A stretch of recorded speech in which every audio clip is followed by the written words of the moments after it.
Yes, guys, how you doing? Welcome back to the Spurs Talk Show. I am Sean Butler. I hope you're all happy and healthy doing the things you love. It's got a bit muggy again tonight, hasn't it? It's got a little bit nasty outside in the weather down here in Surrey. Well, keeping yourselves out of trouble, guys, doing the things that you love with those you love to do. Then please do me a favour as you take your shoes off. Go and pour yourself a little cheeky beer or a cup of tea or whatever it is that you're interested in on a Sunday night. It's 9:30. It is Sunday, the 22nd of June. You know what that means? Why is that a relevant date? Well, it's relevant because we've got a week left. A week of stories, a week of nonsense, a week of hyperbole, and yours truly going out with the dog and spinning yarns for 25 minutes on the daily, doing the live streams until we're likely to get a here we go or two. Not just at Tottenham, across the Premier League, across football, if I'm entirely honest, it has been a damp squib of all levels of damp squibbiness for the transfer market thus far. It was really foolish, naive, and a little bit sort of disingenuous, I think, of the footballing regulators to split the transfer window into two, to give some teams a slight little micro advantage in the first instance for the Club World Cup. No one cares about the Club World Cup at this stage. For what it's worth, South American teams are taking it a little bit more seriously than the others, for sure. I've seen some wild scenes out in certain games, and then some like other scenes as though no one was aware there was a football game being played in certain scenarios. But did you see that geezer who was wearing a Boca Juniors shirt at the game with the other Argentinian team, whose name escapes me off the top of my head right now? Absolutely wild, absolutely wild. He had the audacity, the stones on that man to walk into what's the name of the team? Can't remember the name of the team. One of the biggest teams. What's going on? My mind isn't working. It's because I haven't had any alcohol yet. I hope I bring up a plate, Josh. Thank you, mate. I knew it had something to do with food or water. But we got there. We got there in the end. I hope you guys are all smashing. I hope you're enjoying yourselves. Be up to see you, Lisa. Good evening, lovely Shawnee. Hope you've had a good weekend. Much. It's been a good weekend. It's been a good weekend, Polly. Let's go. Let's go. Don't ring me, Eze. I'll ring you. N17, babes. He's coming, isn't he? He's got to come. We got to talk about what does it mean, right? What does it mean for Tottenham? The semantics of the bomber that dropped from Paul O'Keefe, right? Because I think that there's manifestations here. I think there's things that you have to consider with regards the previous assertions regarding release fees and £68 million all up front, all in one lump sum. This mindset that was sort of like everyone thought that was the case and that it didn't trigger until July the 1st. But really, there wasn't that many teams that were being linked with Eze apart from Tottenham. And Tottenham, obviously, I think he's a Tottenham fan, but he's an ex-Arsenal trainee. But you know what? Not a lot of teams have been linked with him. Maybe that's because of the cash flow issues in the bank. And if there was truth to the £68 million story, the one lump sum, Palace aren't interested in negotiating, yada, yada, yada, then Tottenham were the only team that had that much money in the bank, essentially. Connor from Levynomics was on the show last night. Last night I was on one last night. I was going for all in sundry for everybody, not just on this channel, on Savas as well. But just for what it's worth, guys, it's all theatre, right? It's all theatre. Like Lubo and myself, Sava and myself, we're all really good buddies. We're starting a jamming show together. It's going to be wild. That's coming in the next sort of 30 days or so. But we're all like really close mates before the show, really close mates after the show. But during the show, we get a little bit spicy, feisty, emotional, passionate, etc. And things happen, but it's all done and dusted afterwards. But anyway, the Eze thing, it is, sorry, I was going to say that the Connor from Levynomics who was on the show last night, I'm getting, I think we're getting to know each other. I think he's got a lot of value to bring to the YouTube community, to the Spurs thing. So I'll be bringing him on more and more often. And I know, I can tell from speaking to him that he's got a level, like a side to him that he wants to be able to come in and be feisty. But at the moment, he's playing his cards a little bit more kind of a little bit more delicately until people get to know him. But I can tell that once he gets his feet under the table, he's going to be spicy as well. So he's a really good addition to the Tottenham drama in the community. And you guys, as much as we all sort of have a strong opinion about an argument, It's all, like I say, it's all drama and you guys love it. But yeah, but Connor was saying that, you know, that 72 million quid was in Tottenham's cash flows, right? In the bank. And no one else in the Premier League has that. So in a world where it was 68 million quid, maybe that explained why nobody else was coming after Eze. Because at the end of the day, guys, you know, he's a top player, top level player, top player. And I'm surprised that there wasn't any links to like the likes of like Liverpool. They're going to replace Luis Diaz, maybe not. But would he get into the Liverpool team? I think Liverpool would like him at the right price. Would he get into the Arsenal team? Well, if they're going to sell Martinelli to Bayern Munich, which is one of the stories that's emerging today, talks are happening there, then probably, he'd be a really good value. I think Chelsea could find room for him. They seem to find room for everybody else. And I think that Manchester City, who haven't really landed on their new 10 yet, they're looking at Morgan Gibbs-White. So don't write off the idea that just because you haven't seen any links, that there wasn't going to be any links when July the 1st started. And now that the bomber that dropped yesterday, that Tottenham don't need to pay £68 million in one lump sum, no one does. Actually, the clause in the contract is 3 times £20 million payments in the next 3 transfer windows, according to what I've heard from Johnny and others. That suddenly brings in a hell of a lot of competition that can suddenly make that deal happen. So I want to find out from you guys as we go through tonight's show. We've got a lot to cover, right? I don't know how long I'll be going for, but we got a lot to cover. I'm going to be interacting with you. It's just me tonight, but we got some transfer stories. I want to be bringing in a little bit more into the conversation here, some of the kind of the things that are happening outside of just Tottenham with regards to transfer news, views, and clues, because essentially, indirectly, it does affect us, right? Like how you go, oh, why would Eze go to Arsenal? They've got Martinelli. Well, unless you're following Arsenal's transfer stories, you might not know that, like, you know, Martinelli's up for sale this summer and Bayern Munich are taking a look. Well, we go, well, what, you know, how are we going to be able to do this or that or the other? What happens if Manchester United, for example, are coming in for all the players that they're coming in for? Well, why is it that they're not making any moves yet? Is it just because July the 1st hasn't arrived yet? And what's that about? Is that because of the transfer, the end of the financial year happens to be 1st of July, 30th of June, 1st of July?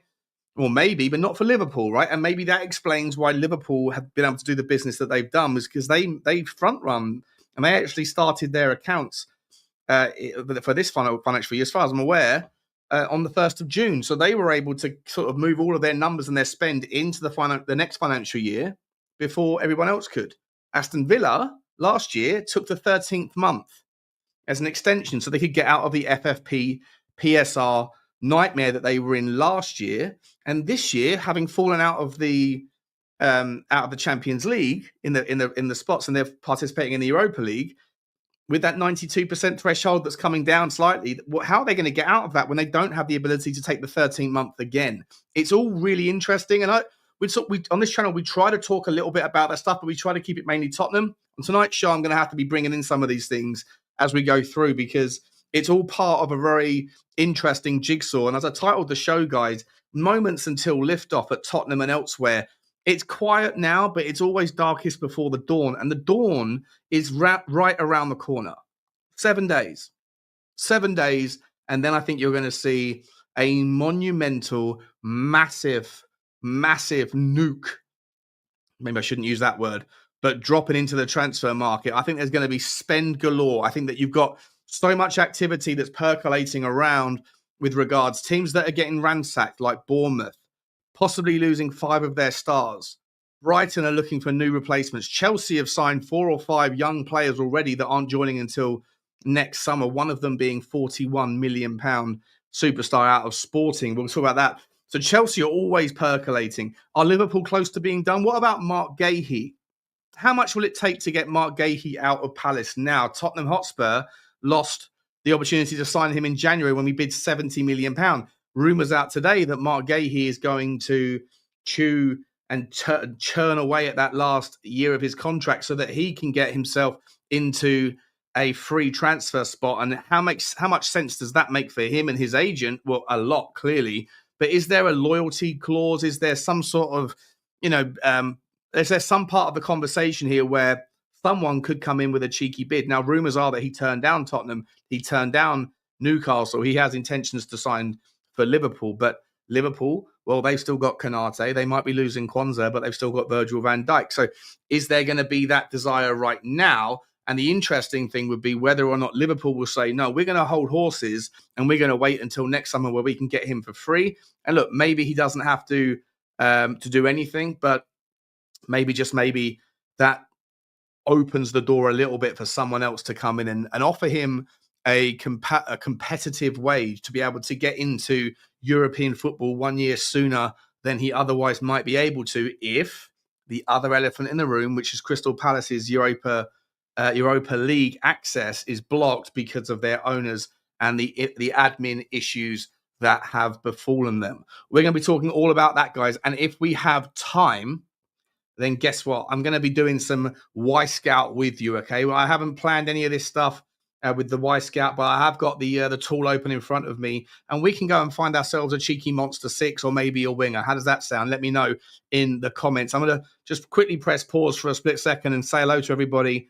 Please make sure that you have smashed the granny out of the like button like you always do. Your like game is on Cryible. It's out of the game. It's out of the park. It's out of the vicinity. It's almost out of the stratosphere, guys. Your like game is insane, and it really, really does help the channel. Please smash the subby if you haven't already as well. Let's find out who is in the house, shall we? We always said hello to Lisa and Polly. Good to see you. We got Josh. He's in the house as well. Good to see you, Joshua. Big up Sean. Eze comes 1st of July before because of the financial year. Exactly what I was just saying, mate. I think so as well. It's going to be interesting, though. Who does he go to? Does he come to Tottenham? Is it a done deal? I don't think it is a done deal. If I'm entirely honest, I think the news that dropped yesterday, if other teams were not aware of it, and if it's all true that before yesterday there was this kind of like known unknown or whatever about the contract clauses being a 68 million thing, that might have been a cop block for everybody, but it certainly meant that the only liable or likely probable candidate for anyone to pull that trigger was Tottenham. Now that we see that it could be paid in £20 monthly installments, well, that to me, as I say, Joshua, mate, I think it opens the door potentially to have a lot more competition for his signature. And what does that mean for Tottenham if you lose out on Eze? Just work with me here. If you lose out on Mbeumo, who might go to to Manchester United, purely because they are about to get unblocked themselves if Onana goes to Monaco, or if Jadon Sancho goes back to Dortmund for 20 million euros, all they're asking. We got to talk about Marcus Rashford as well, because Marcus Rashford is a little bit, I feel like he's on a desert island. You know, Bayern Munich guys were offered him for 40 million quid and they didn't even return the call. He wants to go to Barcelona, but Barcelona are about to pull the trigger on Nico Williams of Bilbao fame. Nico Williams, for me, very, very good on his day. Hit or miss at times. Certainly don't think he's worth a 300 grand a week or whatever that he's earning, but Barcelona want him. If Barcelona get him, Marcus Rashford's not going to go to Barcelona. Where else does he go?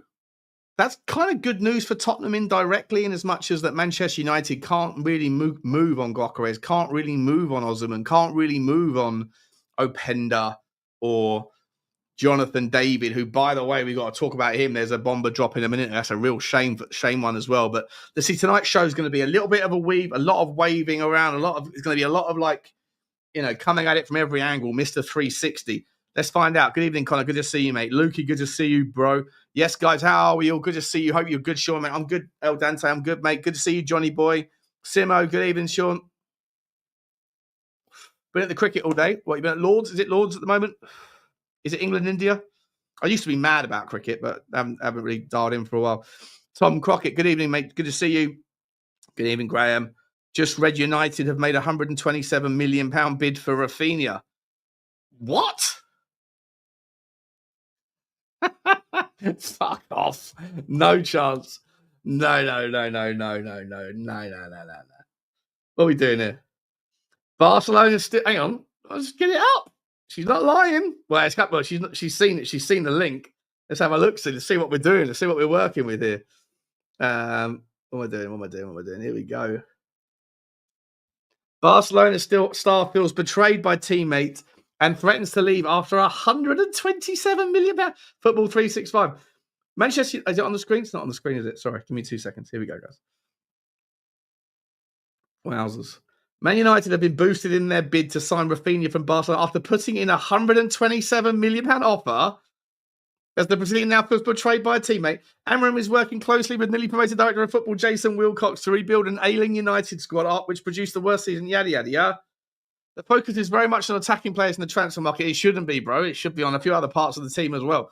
With Mateus Cunha, yeah. What's this shit about? Here we go. According to a report from Fajacious, it's just might as well stop reading, to be entirely honest. When you see Fajacious, I mean, don't get me wrong. On my transfer news, views, and clues, I've occasionally sort of dipped my toe into the Fajacious market to get a nice little juicy story for you, but they're just horrendous. It's I don't know who they are, why anyone references them. They're shocking. An offer of £150 million for Rafinha. It was later revealed that some Barcelona bosses see the potential transfer as the perfect move to ease their financial woes, and may in fact be boosted by Rafinha being upset at their imminent signing of Nico Williams. First of all, Rafinha plays off the right and Nico Williams plays off the left. Secondly, Manchester United haven't got £127 million if they sold half their team. What are we doing here? It's outrageous. I can't go any further in good conscience. We're going to pull this one back, but I do appreciate you, Jess, for bringing it to my attention. Nick Carey, good evening all. Good evening to you, mate. Morning. Let's hope July 1st starts to excite Tropical Frank Ball. Tropical Frank Ball. I like that name. It's good to see you, mate. Good to see you. This summer is non-World Cup Euros, so will be a lot of actione in the window. Should be exciting. Yeah, 100%. Alpesh, evening. It's Sunday. I'm at work whacking out the bread. You're doing what to the bread?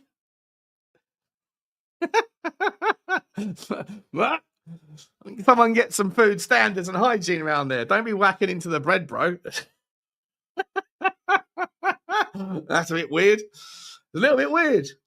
Big up, Billy. Good to see you, mate. See Cody Osho goal for the 21's lovely goal. Listen, mate, Simo, I've always said Cody Osho. He's always been the name that I've always brought to your attention. When I said wingers are 10 a penny, there's step over merchants everywhere. Cody Osho is the best example. The only difference between a £20 million winger and an £80 million winger is the ability to look up and pick the spot. I haven't seen Cody Osho's goal, but he is a good player. Very, very good player. River Plate, indeed, was the name I was thinking about. Let me just ask you guys, because I know a lot of you guys have got my back on the Matisse Tell thing, right? A lot of the other people in the Tottenham community, well, they've been calling me a madman for saying that Matisse Tell ain't no good, and I said that he is good. He's going to be a la-ta-ta-ta, tantalising, tactical taste sensation for Tottenham fans over the next couple of years. He's going to be good. I didn't expect him to come out la-ta-t-t-t-t-t-t straight away. But he did. Under 21s fame, he won the winner. Was it 3-2 or 4-3 against Denmark? Love to see it. Love to see it. I can't wait to share the screen with some of the naysayers. Can't wait to share the screen with the naysayers, people. It's outrageous. It's simply outrageous that people think that he's going to be poor. And you know what he does? He knows. He's following me. He's sitting there going, yep, I'm in, Shawnee. I'm on your side, bro. I'm going to make you look like a boss, bro. I like Cody Osho, Shawnee. He's only got 2 goals, no assists in the championship. He's a good player. I don't want him at Tottenham, but he's a good player. Very 3-2, says Johnny Boy. Good to see you. Frank can make Tell a monster. Let's wait and see before saying no. 100%. Alexis Portilla, good to see you, mate. Frank will do wonders with Tell. It will suit him. Sean, if Levy is serious about the nonsense he talks in interviews, we need like a £300 million window. Eze and Semenyo plus others. You're not going to get a £300 million window, come correct. It's not how it works, bro. It's not how it works. It's never going to happen. If that's your standard, you know what? This is what I got. Someone in the comments. I woke up this morning after last night's show saying, "Sean, you spoke to Lubo so disrespectfully. It's outrageous." First of all, I never mean to speak disrespectfully, but I get passionate, and it's all in good faith. It's all part of the theatre, as I already said. But at the same time, my man Lubo knows better, right? Because I've shared the screen with him 100 times, and he is someone that is so vehemently out, right? Remember, he was one of the guys that was saying, "I'll take relegation if it helps the cause of Levy out. I'll take a cup exit if it helps the cause," which I was like disgusted by. But I love him to pieces. But some of the things he says, you have to remember the motivations of people. He wants everyone to be walking over to the Levy out. He wants that change for Tottenham thing to be at 20,000 marchers, not 2,000 or 50 people. And so when he says things that are patently false, that I've explained to him on screen a number of times, backstage, after the shows, before the shows, over the week when we speak on the phone every day. I know he says these things despite knowing that they're not true. And after a while, it grates on me because it's like people listen and they believe the things that are being said. And when they're not true, and I've shown him that they're not true, it's not just me saying you're wrong. It's me like, you're wrong and here's why. And then he says it again and again and again. It triggers me. It shouldn't trigger me, but it does trigger me because I think that there's a responsibility. Oh, really itchy nose. What's going on? It triggers me because you need to like remember that you're talking to 800 people, and some people are easily influenced or malleable to like the narratives. And the amount of times that I see people repeating the things that he said after knowing that they're not true, I'm like, that's why I kind of said what I said last night. I love him to pieces. I've got a really itchy nose, really itchy nose. I don't know what's going on. 7 Pillars of Wisdom by Lou. That was hilarious, wasn't it? That was I absolutely adore the man. Here's my sort of my blank canvas. This is what he needs to do to win win the hearts and minds. Do better, buy cheap, sell high, pick the right players, show ambition. I'm not going to give you any specifics, but I just want you to be perfect in every way. I love him. Evening, Sean, mate. Good to see you. HNJW. Levy said what he said because he had to. Would people be happy if he said we just want top 5? This is it, Brian Jobson. Yeah, but I'll tell you what, though. I'll tell you what, right? He had the balls to say it at the weirdest time to say it. It's one thing if he said it on September the 30th, when by the time January rolled around, all but the staunchest Levy outers or people that are paying the most attention would have largely forgotten. But to say it as you're about to walk into a window, when already you can see that the competition that will be the challenge to your intentions and your ambitions are already like throwing money around like it's dirty paper. Well, it takes some gall. It takes some stones on him if he doesn't want to back it up. And then 2 days later, 3 days later, the story breaks that actually the stumbling block to get your boy Eze that would universally unite the Tottenham fan base. There is nothing in the Tottenham fan base. There's nothing in the Tottenham ecosystem, the sphere, that has ever united. Even winning the Europa League didn't bring everybody behind the football club. Half the people were Ange out, half of them were Ange in. There was still always going to have the Levy, lovers and the people and the Levy haters or whatever. It's never going to be a united fan base. But I think the last time Tottenham signed a player where basically everybody was okay with it, I'd say was Bissouma. I don't know if you can think of another one, but I think Bissouma at the time, all right, he didn't end up being the Bissouma that we remember from Brighton fame, but I remember the reaction at the time of signing Bissouma. Everybody was like, you know what? Pretty good business, to be honest. And so, Jimmy's going to blow my nose 1 second.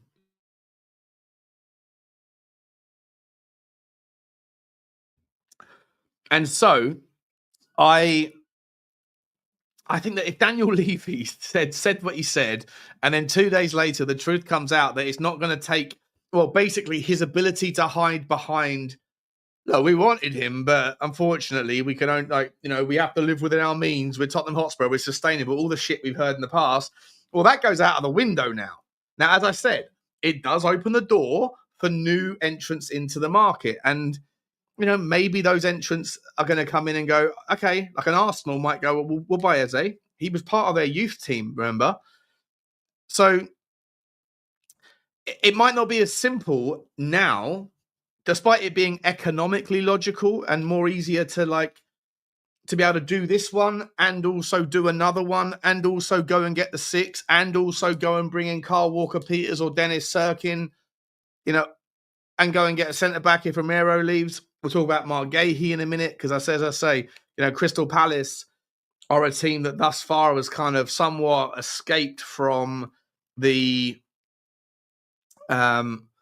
from the ransacking that's happening to other clubs at the moment. But if Crystal Palace do lose Eze and do lose Mark Gahey and Jean-Philippe Mateta, how do they recover from that when they might not have the draw of European football to play with? 1 second.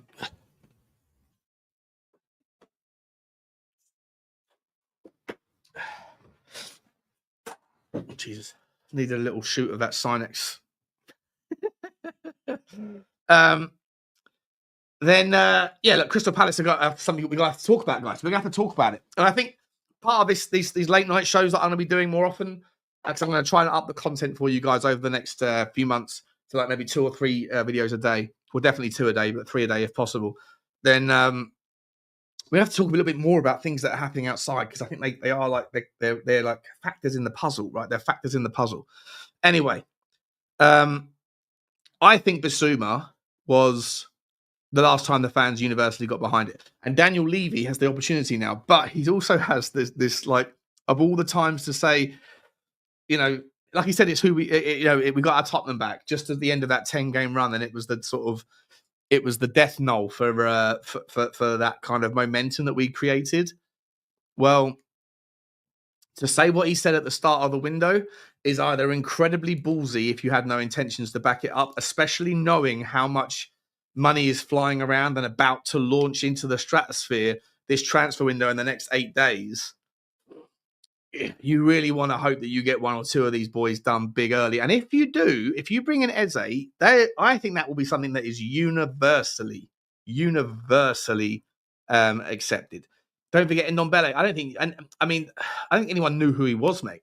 So those people that were like, yep, fucking brilliant, I think they were basing that on the fact that it was a record signing. And part of me thinks that there's a lot of that in the fan base, mate. I think a lot of people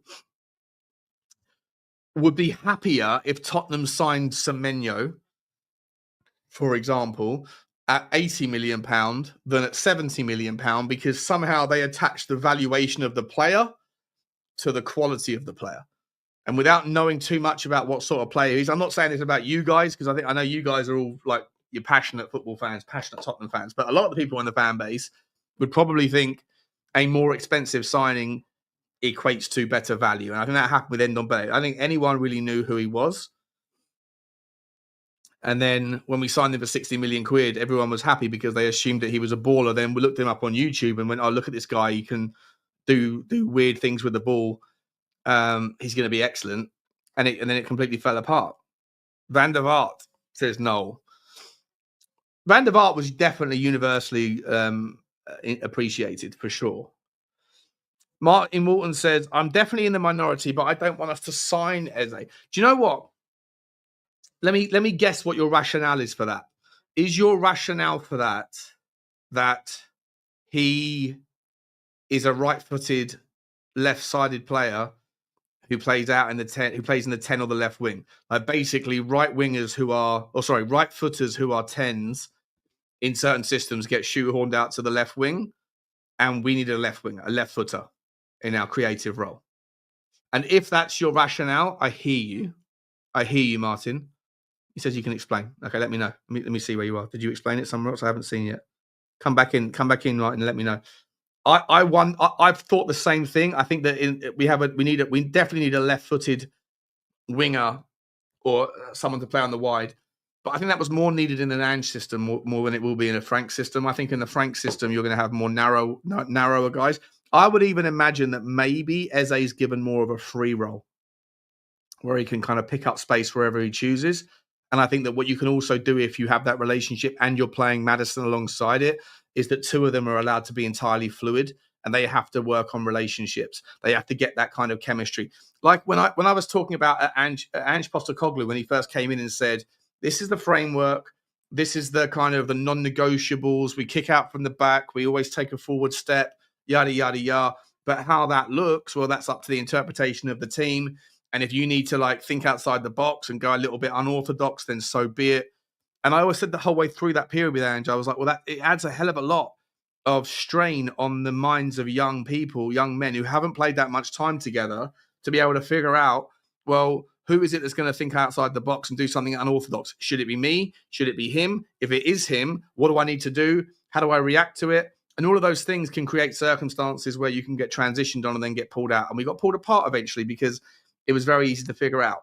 With Thomas Frank, he likes to create relationships, right? And he likes to have two players that be able to kind of forge chemistry between themselves, almost like the kind of idea of passing triangles, but almost like on a kind of broader spectrum, get into the minds of each other, understand the vulnerabilities and the strengths, the SWOT analysis of each other, and go, well, this player's better with the ball, to his feet, and this player is stronger with his right foot. So if you're it's just like the way that a centre back would know where to place the pass back to a goalkeeper that's going to suit his strength. Don't put it to his left foot if he can't kick with the left foot under pressure, for example. I would imagine that Thomas Frank is going to be speaking about those relationships in key areas like left back and left winger. But I'd imagine, by extension of that if you're going to see Eze and Maddison playing together, the fact that they kind of do similar things, although Maddison's definitely not a left winger, although he was maybe back in the day, with Eze being able to do a little bit of both, I could envision like a lot of Tottenham's play being super clever, super intelligent, chemistry-based, situations that I think is going to be sensational to watch. Is it going to be perfect? Is it not going to have it? Is it going to be free of errors and things? Of course not. Nothing is, but I think it's going to be fascinating. But Martin Walton was saying, and yes, a left-footed winger on the right side is a bigger need. He must have said something else there, has he? Here we go. For me, Eze just doesn't fit us. He's not an inside forward that can run in behind and doesn't have the work rate of a Cam in a Frank system. Let me know who your perfect option would be then. I'll say it again, says Lee. What Levy said was a PR stunt, and he has said it all before. But he hasn't said it all before, mate, has he? That's the thing. Most Tottenham fans are saying, we haven't heard anything from you for a long time. Haven't heard anything. So I hear you that talk is cheap, walk the walk. I get you on that point, and I completely subscribe to it. But he's been chastised for the fact that he doesn't speak about his ambitions enough. He doesn't come out with a plan. He doesn't say, what's going on with the boardroom and what are the ambitions. So, to me, I feel like there is I think there's a relevant need here to be kind of cognizant of the fact that he hasn't said anything in the past, but that ultimately now is the time where he said it. But the fact that he said it right now, it's a risk, mate. So I just think, as I've said to you 1,000 times, guys, when I heard when I heard Matt Law saying it's a sell to buy summer, I know a lot of people now are filling in the blanks of that and saying, well, it's sell to buy in terms of like getting the squad down. But if you actually read the devil read between the lines and the detail of those articles, it wasn't that. He was saying, we haven't got the money. We don't have the money. And I never bought into it for a second. So that's bollocks. Absolute bullshit. Now that we won the Europa League as well, we're about to walk into 2026-27 is going to be 2025-26, sorry, is going to be the highest revenue on record in Tottenham Hotspur. So yes, cash flow can be an issue, but you can get around that by being a little bit creative and by figuring things out. Now, one of the players that Tottenham Hotspur were looking at was Jonathan David.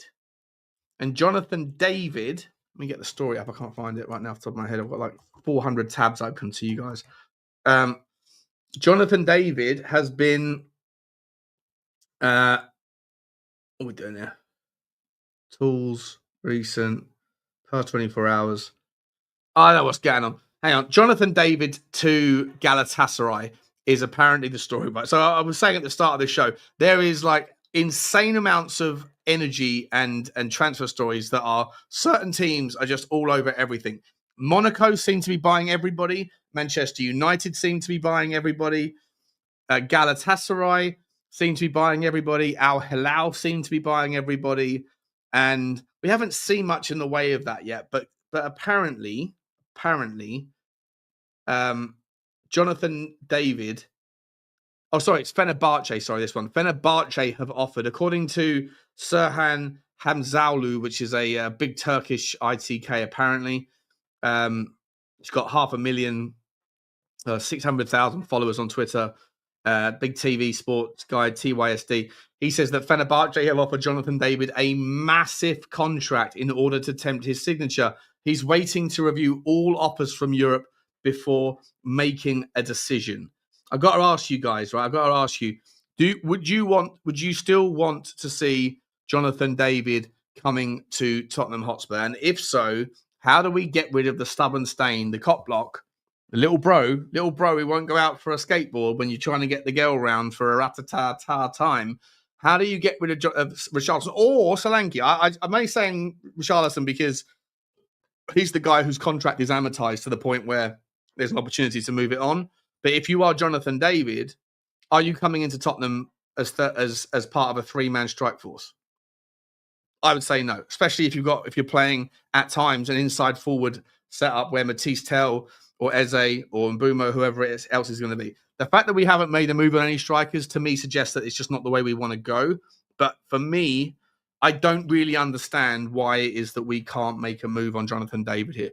I ain't fucking leaving, says Lukey. Good to see you, mate. How you doing? A £20 million signing fee? Yeah, but I don't get the problem there. The geezer wants, I think it was £25 million, but it was 15 to him, 10 to his agent. And he wants 220 grand a week. The geezer scores 30 goals a season. He does it at a Champions League level every year. I wish Scott M was in the chat, because I know Scott M's a Canadian guy who probably watches quite a lot of his international thing. When I saw him in the World Cup, this was when I forged my opinion on Scott on Jonathan David. It was at the World Cup, and I thought he was really underwhelming. But then since then, I've kept an eye on him, and he's obviously improved his game. I think he is a like a top player that's just very well rounded. I don't think our forward problems start and finish with getting better wingers. I really don't. I think that if you were to offer me right now 70 million, let me ask you this, chat. Ones and zeros. Let's play the 1 and 0 games on a Sunday night. If you're telling me if Eze, right, for 65 million quid, or a 65 million pound striker, Jonathan David, he's not 65 million pound, but he would be if he was in the middle of a contract, or a Guacarez, or a Osimhen. 1 for Eze, 0 for the striker in that regard. Because for me, Martin Walton says he doesn't fancy Eze, doesn't think we need him. I think we need a winger. I definitely do. But I 100% want to see a killer at the top end of the pitch. And I don't think we have it. And this is no disrespect, because I think Solanke's a sleeping giant at Tottenham. I think he could be used better. But I still don't think he's got the killer instinct. I think he's got more goals in him. But is he like a 30-goal-a-year guy if he gets the opportunities? No. He's not Harry Kane. I'm not saying I'm not comparing Harry Kane to him in talent, but I'm saying, is he a killer? Is he like Jermaine Defoe level kind of assassin? Because Jermaine Defoe was like not as good as Harry Kane, and Robbie Keane, similar sort of thing. Selfish to the point where it pisses you off, but sticks away 70% of the opportunities. I think Solanke's a sort of guy that's happy to pass the ball to someone else. He let Matisse Tell take a penalty, for crying out loud. But that's not killer. And I love Dominic Solanke, and I think there's a lot more to come from him. But he isn't a killer. And Richarlison isn't a killer. Neither of them are. So I want to know, ones, you started doing it already. Ones for a top draw winger, or 0 for a top draw striker. I think I'm getting bullied on this one. 1, so Eze. Okay, fuck it. Okay, fair enough. Fair enough, you little bastards. We need 2 forwards, however you dress it up. 100%. Dan wants a striker. Polly wants a winger. Striker. Winger. Striker. He wants it all. Winger. My man Lucky Singh, United fan. He wants Grealish because open join your club. I'm not sure what that means. He wants a striker. We need a top winger that can run at defenders. Well, that's not Eze, though. That's not Eze. That's more Johan Bakayoko. You want a top winger that can run at defenders? That's Johan Bakayoko. That's Leroy Sane. You know, that's Antonio Nusa. That's Skov Olsen. That is, you know, spicy, dicey Koleosho with the ability to look up. I'm not saying Koleosho we should sign. I'm just, that's that type. You want that type of profile? That's not Eze. That's not Eze. Eze's not that guy. He can do a little bit of it, but that's not what he does. Eze's the guy that creates things out of nothing. He's like, Eze's more Maddison than he is Manor Solomon. Solomon's more like that. You know? One. Do you want Eze? Go get both and more. I want more, please, sir. Can I have more? Like Bugsy Malone with a bone. 20 plus. Not sure what that means. We need both, let's be honest. I think so. Eze more than a winger, and we need him at all costs. Well, let me ask you this, though, Stanny Koosh. Do we need him at all costs, right? Because if Eze is more of a 10 than a winger, what happens when Maddison's back from injury and Decky's back from injury? What happens? Is there, I'll throw a little bone here, caveat. Is there any chance that both, yeah, we want everything. Is there any chance, boys, that Semenyo, exactly, it's another one. Yeah, Semenyo does both as well. I like Semenyo too. But can Kulu be shipped out to the left-hand side and use his left foot strength to do a little bit of that? A little bit of the stuff where you get to the byline. I don't think that's the way it will go, but it's an interesting kind of conversation, because I think there's going to be massive problems at Tottenham when all three of them are fit. I was speaking to Johnny about this earlier on, and Johnny was like, no, you could never have too many. I was like, well, you can have too many because you've only got so many spots in the squad. Yeah, but for me, I just think that rotate, yeah. But like, how are you going to keep players happy? Is Eze going to come to Tottenham if I'm Eze and I come to Tottenham, I say, what's your intentions with the squad? Because don't get me wrong, because Decky on his day is one of the best and most unique skill set players in the Premier League. Like him or loathe him, I don't know why you would loathe him, but the first half of last season, he was an absolute monster. He's a monster mindset guy. He goes in the gym. He's a killer. And yes, he got a little bit selfish. I think he got a lot selfish. In fact, I think he got a little bit above himself in the pecking order. But at his best, he offers something that very few other people offer in the Premier League. Maddison, as Johnny says, 33 and a third, right? Half the season he's either injured or coming back from injury. The other half of the season he can be good, but like you can't play them all. You can't play them all.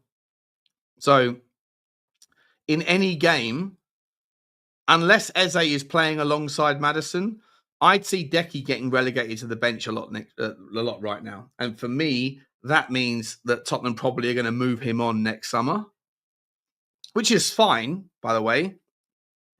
But he is a unique beast, and I don't want to see him leaving for anything less than the sort of money that you pay for Eze. Let me know your thoughts on that one. Eze in. Good problem, says TVM. Sean Kulu is crap. What are you talking about? He is not crap in any way, shape, or form. In any way, shape, or form. He needs to be better with his finishing. I'll tell you what, mate, you're an Arsenal fan, aren't you? When you get a 10 that can actually deliver on the day like Ghostergaard can't, then you let me know. You let me know what you think about Decky. Because right now, Arsenal are going down a path where they've signed Zubamendi, Mikel Merino. They got Declan Rice. They're thinking about getting Norgard from Brentford. You got 4 players that are all essentially lower hanging eights because you can't get Thomas Partey to re-sign. How the hell do Arsenal fit all those players in? I think you need someone to replace Odegaard because Odegaard's unreliable. I don't think he's anywhere near as good, and he's certainly not captain-esque because he goes missing all the time. For me, if Arsenal fans think the only problem that Arsenal have is the lack of a killer, I think a massively understated problem at Arsenal is the lack of a consistent 10. And if you think that Declan Rice is going to get shoehorned into that role, that is the equivalent of asking Steven Gerrard in his prime to just be a 10. Declan Rice is a box to box. If you're gonna fit Zubimendi, Marino, and Declan Rice in the same spot in the same system, well, how does that work? Doesn't make any sense to me. Doesn't make any sense. I want to find out. Let me know. You're an Arsenal fan. You tell me. You tell me. If you get offered £50 million for Kulu, you take it. Yeah, now you do, but you're not going to get 50 million. He's injured. He's injured until January, mate. December. He ain't going anywhere, and neither's James Maddison. They'd failed their medicals, so they're not going anywhere. Just joined the stream, Sean. What have I missed? Sean, you have missed waffle. Waffle, basically. That's what we do here on every day, really. We just waffle along. Let's see what we're saying. Swim Master saying Kulu must stay. Kulu is so tricky. He can be brilliant, but I think he's the more suited to being the guy. Yeah, I think he likes being the guy. I get you. But this summer, we're hopefully going to sign a couple other guys that are going to be the guy. So we need to figure out how the guy becomes the guy amongst the other guys. You know? Or are we sitting there thinking that we're going to sign Eze because we're the guy? But actually, there's other guys out there that are going to be looking at Eze now that he's on a £20 million rolling sort of partial contribution to his contract, to his as a segmentation thing, installments. And suddenly you're going, well, I look at Manchester City and I go, well, okay, Man City have signed Ryan Cherky. Man City are signing, they signed Reinders, they signed this, that, and the other. They still haven't got a 10. Still haven't got a 10. So they're not going after Morgan Gibbs White anymore. Who don't have a waffle? That's what we do here, mate. It's waffle time. It's waffle time. There's 650 people here, guys. 670 people. Smash the like button if you haven't already. I don't know what the numbers are. Not what numbers are. You're wrong about me. Arsenal need a striker. Left wing, box to box, centre back, and right winger. If I was offered 40 million for Ghostagard, I would accept it, Sean. He's crap. Oh, okay. I wasn't saying you personally, by the way. I never know your style on. I don't know your style on Arsenal, but I think Arsenal fans generally think that all of their problems are going to be solved by buying a Gyökeres or buying a Sesko. And I think that they need a 10 that's consistent. And I agree with you that £40 million is probably the right price because I wouldn't want Ghostagard at my club. I think on his day, he's excellent, but it's never his day. And when it matters, it's rarely his day. You know what I mean? 300 likes are needed, says effing hell. Good modding, mate. Good modding. Get the 300 likes. 600. We should be at 300 at least. 50% ratios, guys. Smash the like button.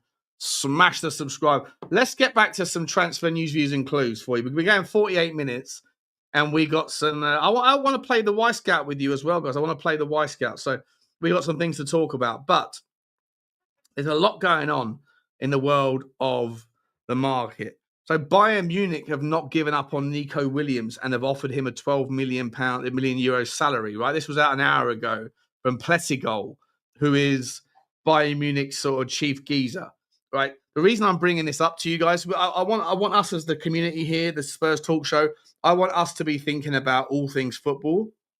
You can find out about that on Football Inc. daily, every day. Johnny and I, the channel's just doing this. We've been going like a month or whatever. We got 2,200 or so subscribers. There's like 500-600 people that watch us every afternoon. It's cool as hell. We just chat for an hour about all the various things that are going on. I really implore you. In fact, let me ask you guys to do us a favor here on that one, right? If you're interested in all things football, then let me get that link going. Let me do it.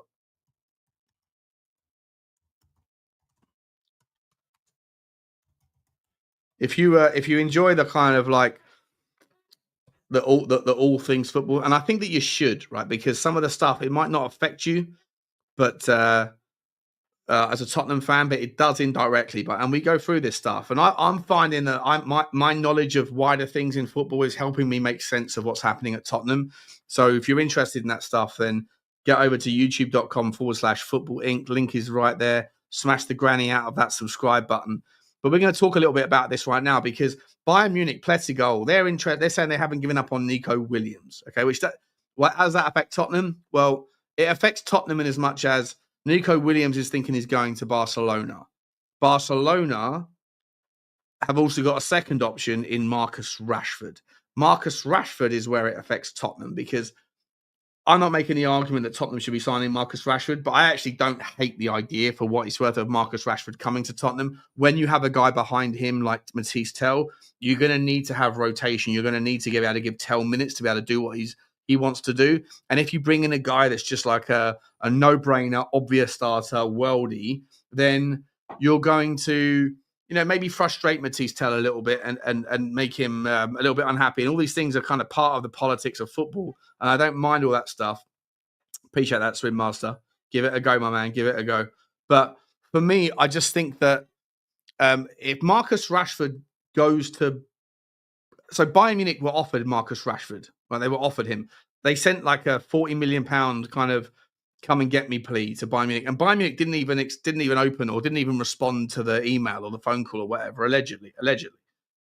And he wants to go to Barcelona, but Barcelona are trying to get hold of Nico Williams. But if Bayern Munich are trying to get hold of Nico Williams, and Pletzigoal is saying that Bayern Munich are not giving up on it, and Barcelona might not necessarily have the readies to be able to do all that stuff. As you know, Barcelona have always got some get out of jail free card with their finances.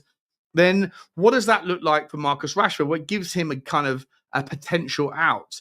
And I don't expect anything to happen there quickly, but if that was to happen, then that unleashes Manchester United to stop being we're interested in everyone conversation, and it means that they can actually pull the trigger on someone. And what we don't want to be doing as Tottenham fans is sitting on our hands, figuring out, well, do you want to go 20-20-20 on Eze, or do you want to go 50 and 20 or whatever on Semenyo, for example? Or more pertinently, if we still rate that we've got a chance to get Bryan Mbeumo, who for me, of the three, I rather get Bryan Mbeumo. I think he solves more of a problem than Eberechi Eze does, even though I'm more than happy with any of those three. Then I'm someone that's sitting there thinking Marcus Rashford's exit from Manchester United has shockwaves. It has ripple. Imagine think of the transfer market as like a pond, right? Where Tottenham Hotspur are a little beacon somewhere in the pond. So are Man United, so are Chelsea. And all these clubs are somewhat near each other, because the influence of one of those ripples are going to make a bigger dent into the wave. The shock wave is going to affect you more. Other teams, Saudi Arabia, or whatever else, they're elsewhere in the pond. But as these stones drop, as these pebbles drop, they create ripple effects. And what happens at Manchester United is going to affect Tottenham Hotspur. If Marcus Rashford, if Garnacho, if Onana, if Jadon Sancho, if Anthony find an exit from Manchester United in the next couple of weeks, the second that one of those dominoes falls, it suddenly opens the floodgates for Manchester United to be able to do business that they currently cock-blocked from doing. And that, to me, guys, is meaningful. It's meaningful to us, because right now we have an opportunity. We have the cash, we have hopefully the ambition, and we hopefully have the options. We just got to wait 6 or 7 more days, because I do think that Tottenham Hotspur, whilst they're not an FFP problem, right, in fact, there is the argument that Tottenham could and should possibly be doing something now before the end, because as of July the 1st, everybody essentially gets a clean slate to be able to kick the can down the road until next July, before the following January they will be audited by the Premier League for their FFP situation. So you could make the argument that Tottenham, by resting on our own laurels, not that we are nowhere near FFP problems, nowhere near it, and so we have an opportunity that Aston Villa can't take advantage of. And Aston Villa is going to be a fascinating one, right?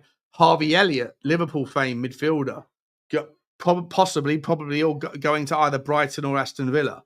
Buendia, Alex Marino, these guys are leaving Aston Villa and going to maybe Leeds, for example, this summer. So Aston Villa are going to be super busy as soon as they kick into July. They can't do a lot right now. They possibly might sell a couple of people now before the end of the window so that they can get themselves out of a potential jam with the Premier League and certainly UEFA by for this year. But as of July the 1st, if they can get their shit in order, then Aston Villa they're not going to disappear and be a vacant threat. And at yesterday's news, they've still got a one hell of a team there. But all of these things are like, they're important considerations in a very complex sort of jigsaw puzzle, guys. Matisse Tell scored, mate. Again, yeah, 100%. It was a lovely finish as well, wasn't it? Lovely finish. Dip, dip, dip. Out, pushed the ball on the right hand side, put it in top bins or sort of in the corner. Regards, Daniel says, watch all your channels. Bugsy's show is the best, hands down. Appreciate that, mate. I'll let her know. We'll let her know. She's for sure the star of the show. Scott M here is saying the hard part of judging Rashford as a fan is for me so much about whether we should get him in is the manager's comfort level. The hard part of judging Rashford as a fan is for me so much about whether we should get him is the manager's comfort level that he will do what he needs. That doesn't make any sense to me. Scott M, is this Scott M from Canada?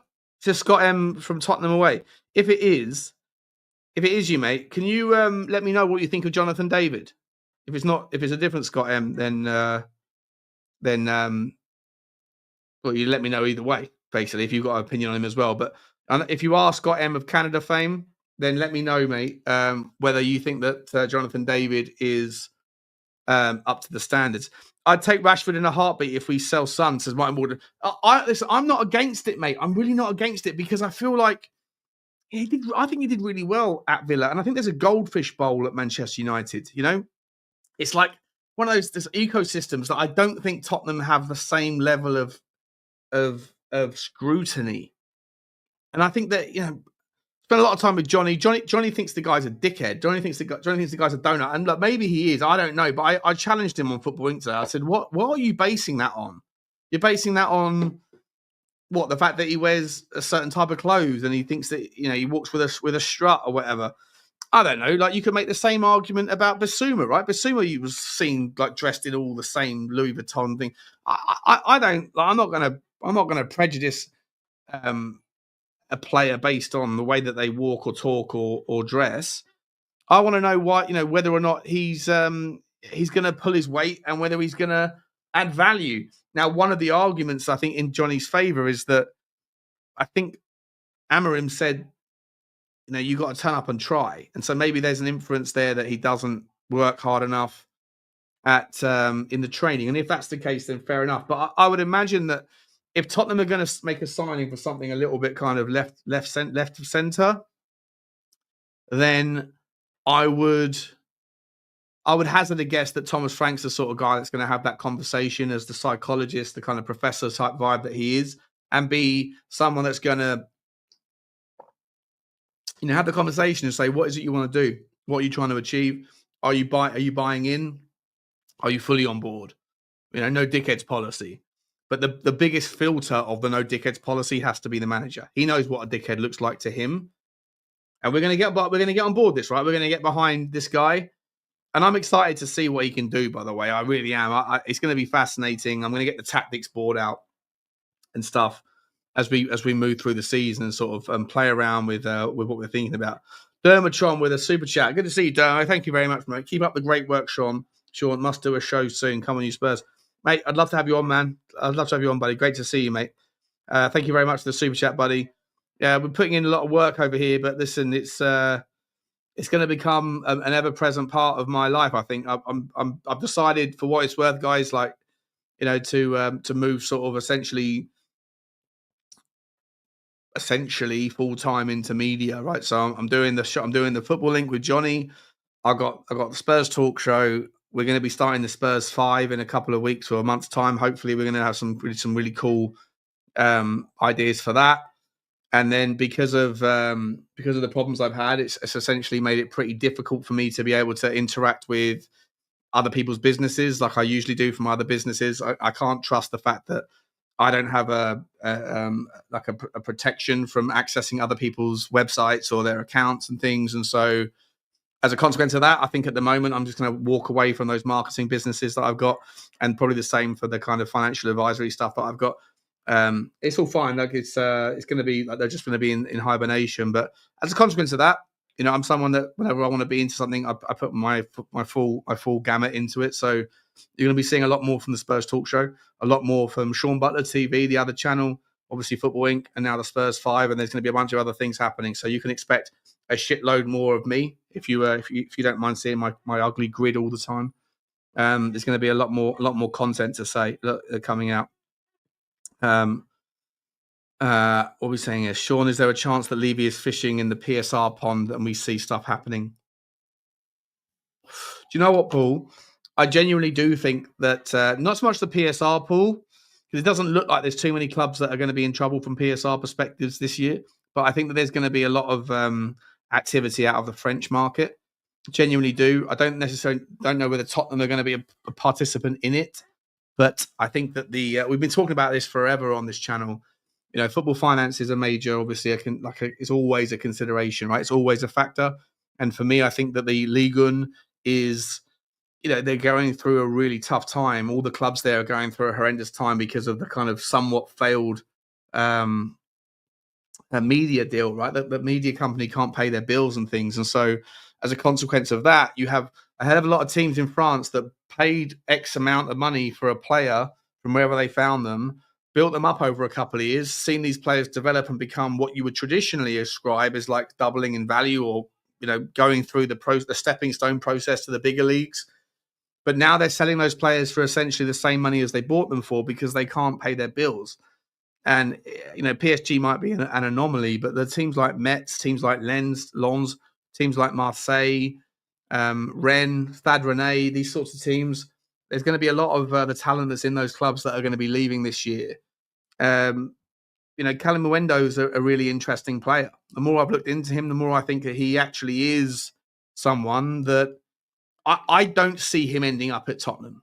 And I don't see him ending up in the Premier League, but I do see him ending up in a better European league at a bigger club than he's currently at. And then in a couple of years' time, you'll see him being mooted as a potential Premier League candidate. I don't mind it if Tottenham go down that path because I've watched him, and the more I've looked at him, the more I've gone through the reels, I've looked at him and thought he's got like an IQ, like a footballing intelligence that I think he's got something about him. But I still I don't really see him ending up in the Premier League this summer. I could be wrong, and if he does, I don't mind it if he comes to Tottenham. I'd be surprised if he came to Tottenham though. I really would. But if he does, he's an interesting player, and I think he's a sort of guy that could easily get 12 sort of 10, 12 goals and 4 or 5 assists in his first season. And we'll see. We'll see what happens. But it really, really, really fascinating stuff I think is going to emerge from the French league this summer, guys. Mario Balotelli. What's that got to do with anything? I'm not sure. Not buying into this Rashford's a dickhead trope, says Terry.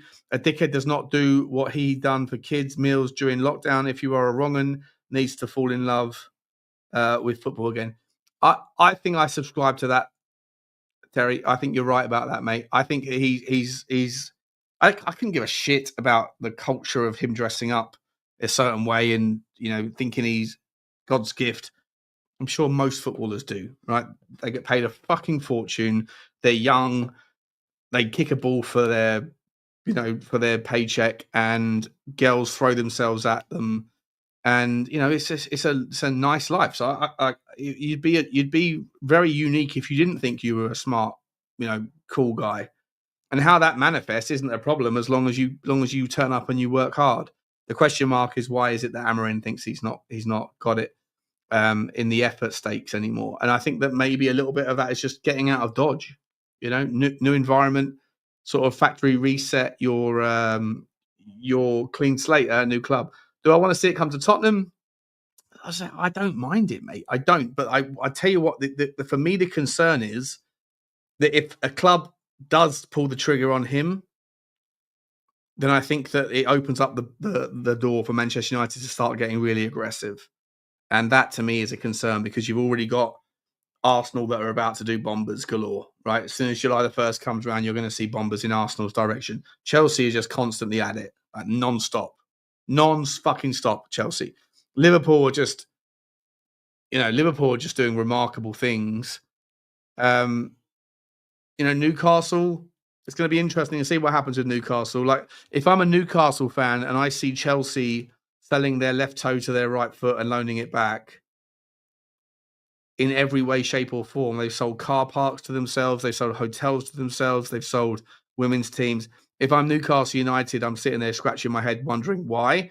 I think that all that stuff's going to come for Newcastle, but I think that for the time being, Saudi are playing the long game and they're not trying to get involved in the murkiness of it. But as soon as it becomes clear that the Premier League has no more, the owners have no more ambition to tighten those rules, which I think was demonstrated a few weeks ago, right? The Premier League owners meeting, they had the chance to stop third-party transactions and loan backs. And it didn't even get to a vote, guys. It didn't even make it to a vote because there was no buy-in. There was no take-up. I've been saying this for months with you guys. I was like, if West Ham changed their ownership, or Aston Villa, Nottingham Forest, Leeds, maybe they're a reason. All you need is a couple more dissidents to join that cartel of people that don't want to approve new tightening of the laws, and we're all done because Daniel Levy is the poster boy of FFP and PSR. Well, the one thing that I sort of didn't bake in was that there might be scenarios whereby it doesn't even need the dissidents, because if it doesn't even get to a vote, then there's nothing to see here. And clearly there's not enough interest across the Premier League owners to tighten those rules. But I would imagine that Daniel Levy wasn't part of that. I would imagine that Daniel Levy was someone that was saying, yeah, come on, we need to stop that happening. Stop that happening. And I think that the usual 4 or 5 that said no, and then the new crew, West Ham, Crystal Palace, Leeds, maybe Forest, etc., those guys also said not interested. And so there was just nowhere near enough buy-in to even bother with the vote. Because if half the teams said, nah, it's not really clear what we're doing here until the third-party transactions thing with Man City is clear, they haven't even bothered moving to the idea of the anchoring rule, right? So if they can't even get it to a vote, then essentially PSR is never going to get tighter than it currently is. And on that basis, Newcastle United, that are probably currently kind of, we'll just do it by the book for the time being because people are looking at us because we're Saudi Arabia. As soon as they know that there's no threat or risk because everybody else is in the same boat, they'll start doing what everyone else is doing. They'll start doing it. So we've got problems on our hands. We got real problems. But hold up, Sean. Let's wait till the hotel's built. Yeah, mate. Listen, what did you guys think about the four some skyscrapers that are being built? I'll be entirely honest, right? I live in Surrey, and it's becoming a real problem for me to get myself to Tottenham on a match day. I remember when I grew up, my dad took me, and we could leave at for a 3 p.m. Saturday game. We could leave my house at 1:15, and we'd get there by 2:30 latest. Didn't matter how bad the traffic was. So you always got there by 2:30. Enough time to get out of the car, go and get fish and chips and a Ribena, and then get to the game. These days, if Tottenham are playing at 4:00, I leave my house at 12:30. Sometimes I'll get there by 2 if the traffic's irrelevant. Other times I get there at 4:15. It's a nightmare. I hate it. And so, selfishly, if they are going to move ahead with these new blocks of flats, I might end up selling here and moving to Tottenham. North London proud. North London proud, North London forever. We're going to steal that song. Or make our own better version. Anyway, guys, let's get on with some. Where did I get to in the transfer news, views, and clues? Right. So I think I put some players in the thumbnail, didn't I? So Mark Gahey, right? Mark Gahey. Apparently, obviously, we spoke about this. Liverpool are interested in signing Mark Gahey, but there's a chance that they might just sort of wait and see. But according to reports this evening, we're caught offside that Tottenham are thinking about trying to make a bid for him now for 30% less than we paid for him or we tried to pay for him in January. So if we bid 70 million quid, then that would 20% of that or 30% of that is 21 million quid. So then 50 million pound. Mark Gahey. Let me sorry, I didn't yeah. Sorry. Sorry, guys. Okay, whatever. Do you think that Mark Gahey is someone that would you take him at Tottenham right now? Not to sell Romero, because I don't think Romero's going, right? There was a news report out of CYC or TYC, sorry, which is an Argentinian sports company, sports network.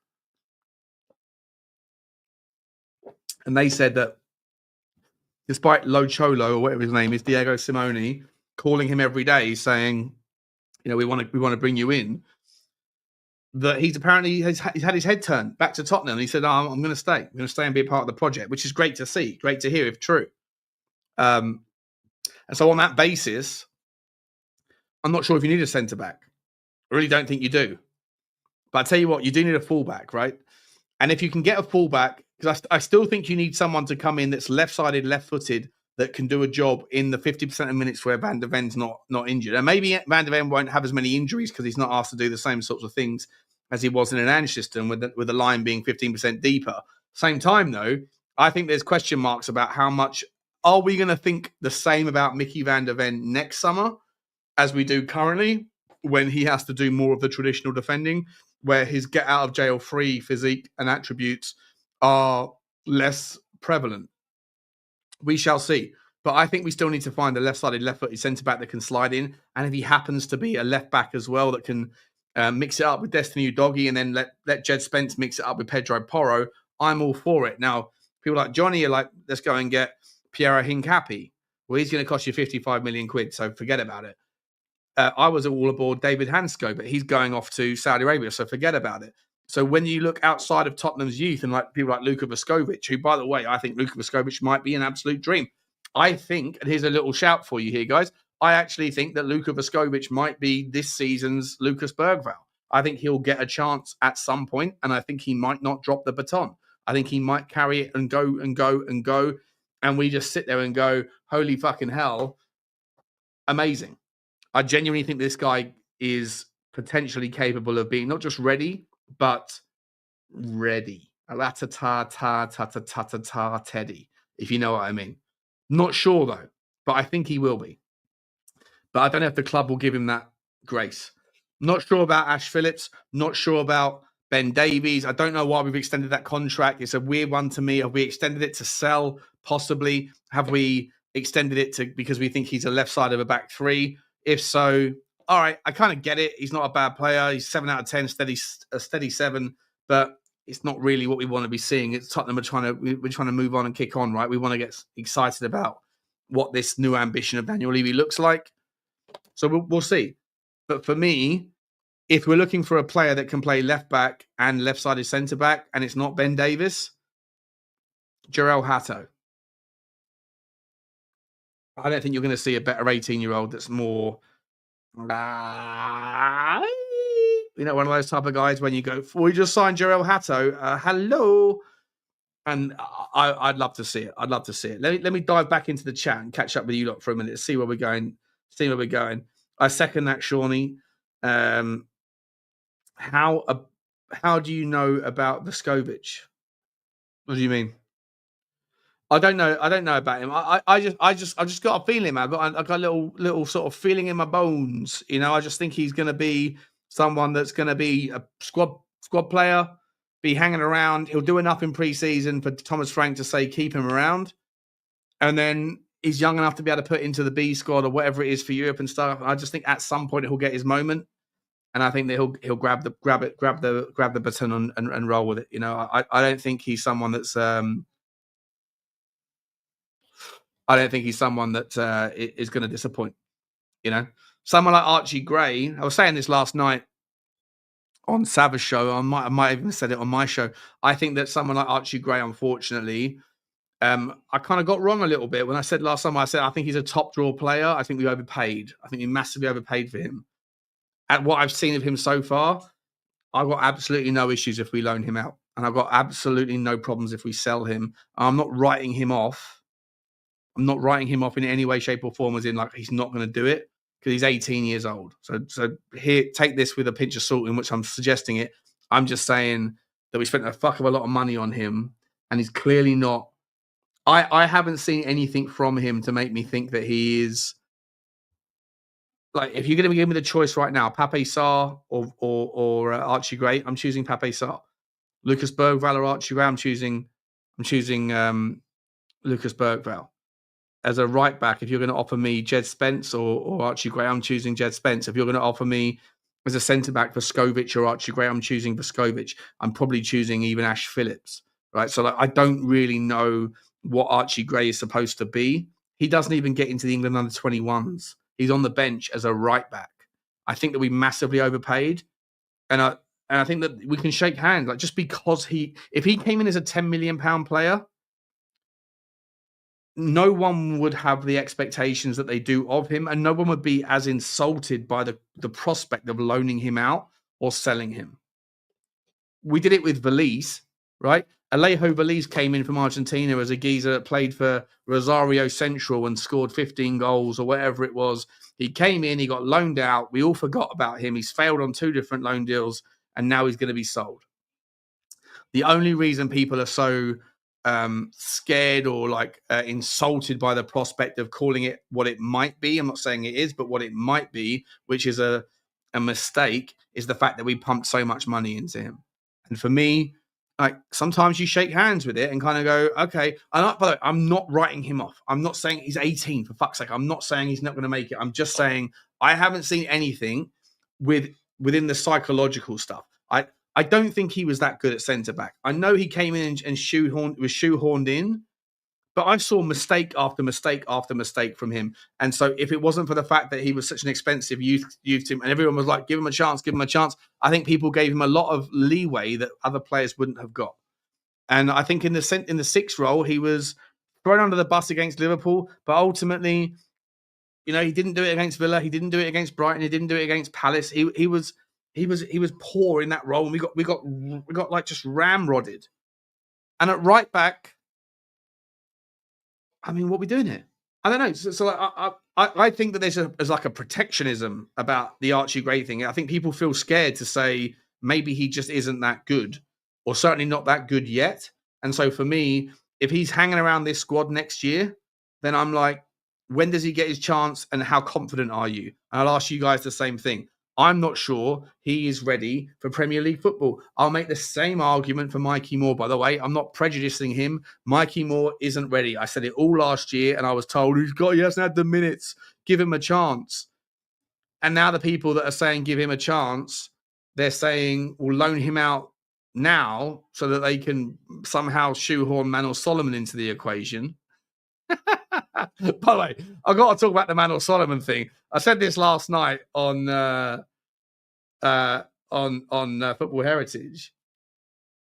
I was called anti-Semitic in the comment section because I literally made an observation that I think that most of the people that I know, I'm not saying everybody, but a lot of the people that I know that seem to have a stronger calling for Manor Solomon to be giving a chance, they happen to be Jewish, and that nothing to do with the politics, nothing to do with the conflict, nothing like that.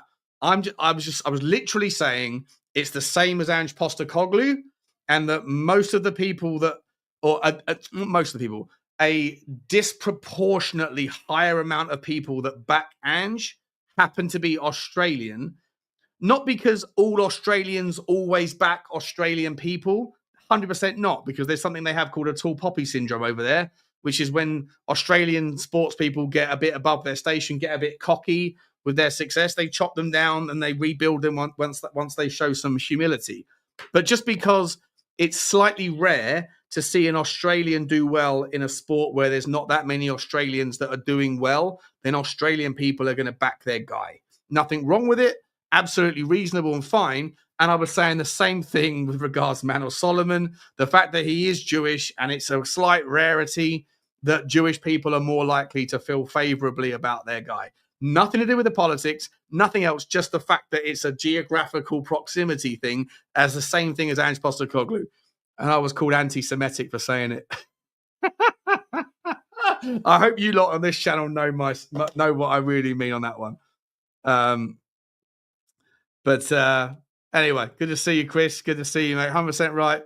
You ain't, of course, I'm anti. Well, mate, I'm nothing, man. I don't have opinion on politics anymore. I used to be strongly opinionated, but these days, I've learned the Serenity prayer, my man. Lord, grant me the wisdom to accept the things I cannot change. Lord, grant me the serenity to accept the things I cannot change, the strength to change the things I can, and the wisdom to know the difference. And when it comes to politics, I figured out a while ago that it don't matter how I feel, mate. There's powers at play that are stronger than and more powerful and have more influence than I'll ever have. So what's the point of losing sleep over it? 300 likes. There's 710 people here. We love to see it. I appreciate your support, guys, on a solo show on a Sunday night. We're going to keep going. We ain't leaving. We've got loads more to talk about. Serenity prayer, real shit. Yep, 100%, man. Love that. I love the Serenity prayer. It's a beautiful thing. I used to not like you, but because of your fair views, you won me over, bro. Appreciate that, mate. Appreciate that. Listen, I don't mind if people don't like me or not. I get it, man. I'm someone that's, like last night, I probably pissed people off with my energy, right? But it is what it is. At least I hope that you would even if you don't like me, at least sometimes you might listen, because I hope that when I'm working with people like Lubo and Sava and Johnny and Stel, we're going to be working together. It's going to be chaos. It's going to be mayhem. I hope that that's what people enjoy about content, right? As long as you're sitting at home having a beer or a cup of tea or whatever you're doing. Cheers, by the way, guys. Cheers. Then hopefully you get one of the 3 E's, right? Content's supposed to be about the 3 E's: entertainment, education, and engagement. And I hope that we can offer some of that on the Spurs Talk Show and some of the other stuff as well. What's not to like? Drop the mic, drop the like button, a little rat-a-ta-ta. Hit the thumb, drum the thumb, people. Last night was amazing, says Paul. Oh, I don't even remember much of it, mate. I was long of about too many, to be honest. Too many. When I wake up in the morning sometimes and I go, wait, what happened? And then I went, oh shit, you spoke about Manor Solomon. That might have gone down well. What else happened? Oh, you had a row with Sava. Okay. On whose channel was that? Oh, it was on Sava's channel. That probably went down like a pint of sick. What else happened? Oh, I think I called out Lubo on my own channel for misrepresenting. Sometimes, Sean, you gotta stop, bro. You gotta stop. Phone Sava. What now? I spoke to Sava earlier. Sava's. We're all good, mate. Honestly, when we have those tiffs on stream, it's not theatre like it's fake. It's real. It's sincere. It's energy. It's passion. It's like emotion. But it is all like, as soon as it's finished, it's fine. We're back. We're absolutely back to. And like I say, we're starting a channel together. Starting a channel. That's gonna be fucking fire. I can't wait for that. It's gonna be mad. I even said to the boys, we need to all have some skin in the game to some degree as like an entrance thing, because if we're all just going in with like nothing to lose, then the first time there's going to be fireworks, which will probably be within about 10 minutes of the first show starting.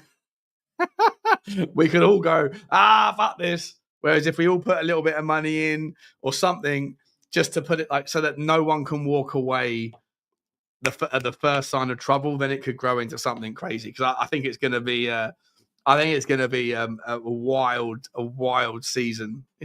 Season 3, right? Season 3 is better than season 2. Well, this season coming is going to be mad in the Spurs talk show. Sorry, in the Spurs community rather. Let me see what else I've got other things to talk about. I've got loads of things I've got about 25 tabs going here. I put in what was the on the thumbnail? What did I have on the thumbnail? I had let me have a look. See, one second. Stay with me. I had what are we doing here? Where's my thumbnail? Fuck's sake, I've lost it. Lost the fucking plot here. Who did I have on the thumbnail? What have I done? I've got 100 tabs open, and I don't want to lose your. I don't want to lose your. Oh, here we go. No, wait. Here we go. Yeah. What we doing? Okay, so Ko Itakura. Here we go. Ko Itakura is one of the boys that we are Latatata synced with. He is. We're gonna do some Wyscout stuff, aren't we? That's right, more. You know what? Fuck it. Should we do that now? Let's do some You want to do some Wyscout stuff with me, guys? Let's do some Wyscout stuff. What are we doing? Hang on. I've got to close some. Let me close some of these tabs because it's mad. It's wild. Here we go. Close that one. What's this one doing? We got this going on. Got this one going on. Right. Have I told you about Kolo? Before we get into the Wyscout, have I told you about Kolo Muani? I've mentioned this one, have I? Sean is taller than he seems. Sean, you need to do a group membership. This gets costly, mate. What's a group membership? What are we talking about? What are we doing? Oh, Dermatron's come back in with another super chat. I will DM you tomorrow with my number to join my new podcast. What are you doing, mate? You got a new podcast going on? Okay. Let me know, buddy. Let me know. Thank you for the super chat there, mate. Thank you for the super chat.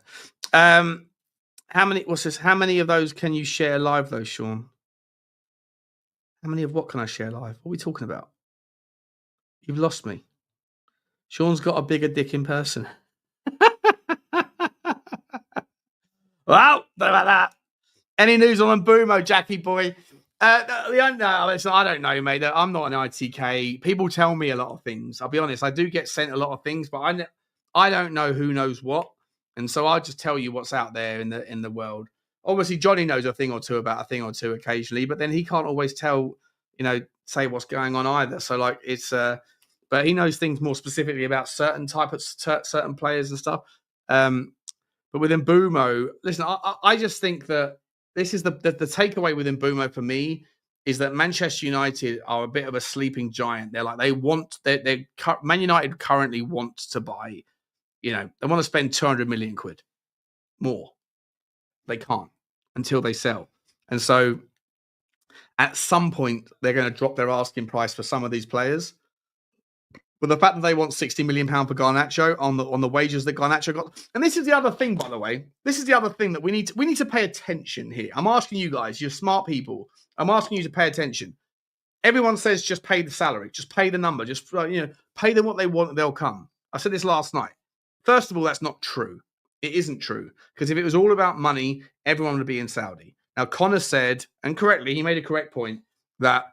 Well, Saudi isn't just about money. The other contemplation is the standard of the league, the heat, the city, the culture differences, all those things. And they're fine. They are variables. But if all these players are just interested in obscene money, then Bruno Fernandes could have earned 700 grand a week over there. He didn't.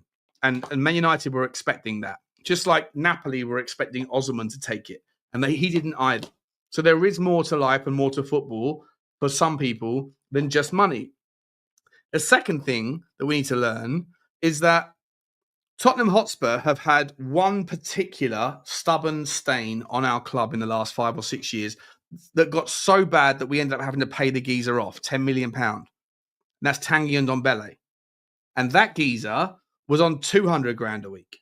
Not 300, not 350. Still mad money. But when he didn't work out, we were stuck with that headache for years and it held us back. Mistake. We made a mistake. We paid them too much, and then we're fucked. Manchester United are currently going through the problems of having ambition that can't be realised because they've made serial mistakes. Jadon Sancho earns 300 grand a week, 250 plus 50. And he ain't going anywhere because Chelsea would rather have paid £5 million as a penalty than £25 million to sign the guy and pay the guy that much money. Anthony, he wants to stay at Real Betis. Betis want him. They can't afford his wages and never the two shall meet. Marcus Rashford wants to go to Barca. Barca are going to get Nico Williams. And Nico Williams is still going to earn monster money. But Rashford's fucked. He's fucked. Man United are fucked. Casemiro's on 350 grand a week. They would love to get him out of the way. He's only got 1 year left on his contract. So he's going to run that clock down and pick up 17, 18 million pounds for the next year for doing very little. He's not going to play that much, especially when you see links with Manchester United to sign Palhinha for £25 million from Bayern Munich. He's available for £25 million, guys. And Manchester United are thinking about doing it. Now, riddle me this. Manchester United already have 2 times Palhinha. They've already got Manuel Ugarte, who's a far better player, a far better baller than Palhinha is, and he's just as much of a monster. But yet people think that Manuel Ugarte isn't good enough. I think he just had a bad start to his first year in the acclimation into the Premier League. But I think he'll get better because he's an absolute baller and he's young. But Casemiro, he's just put his feet up. Are Man United really going to go and sign Palhinha? I don't think so. I'd love it if Tottenham did. £2 for the bookies, says Daniel Field. Mate, I appreciate you, mate. Appreciate you. I lost a lot of money on Royal Ascot. Thank you, Daniel. Appreciate you, mate. Very nice of you, buddy. Very nice of you. United is a graveyard for talent. There's no hate, Sam. There's no hate, mate. I'm not hating on you guys, bro. I'm just saying that the reality of the situation is the reality of the situation, right? And if Manchester United want to go and sign insert whoever the fuck here, then unfortunately, first thing is first. To get them in, you've got to get them out. And who the fuck is going to come and pay the money to get these guys out? I don't know. I think it's a real weird conundrum that Manchester United are going to have to figure out, and it's going to cost them a fucking fortune to do so. Like, there's no incentive for Manchester United to let Marcus Rashford go out on loan for another year and pay 50% of the wages.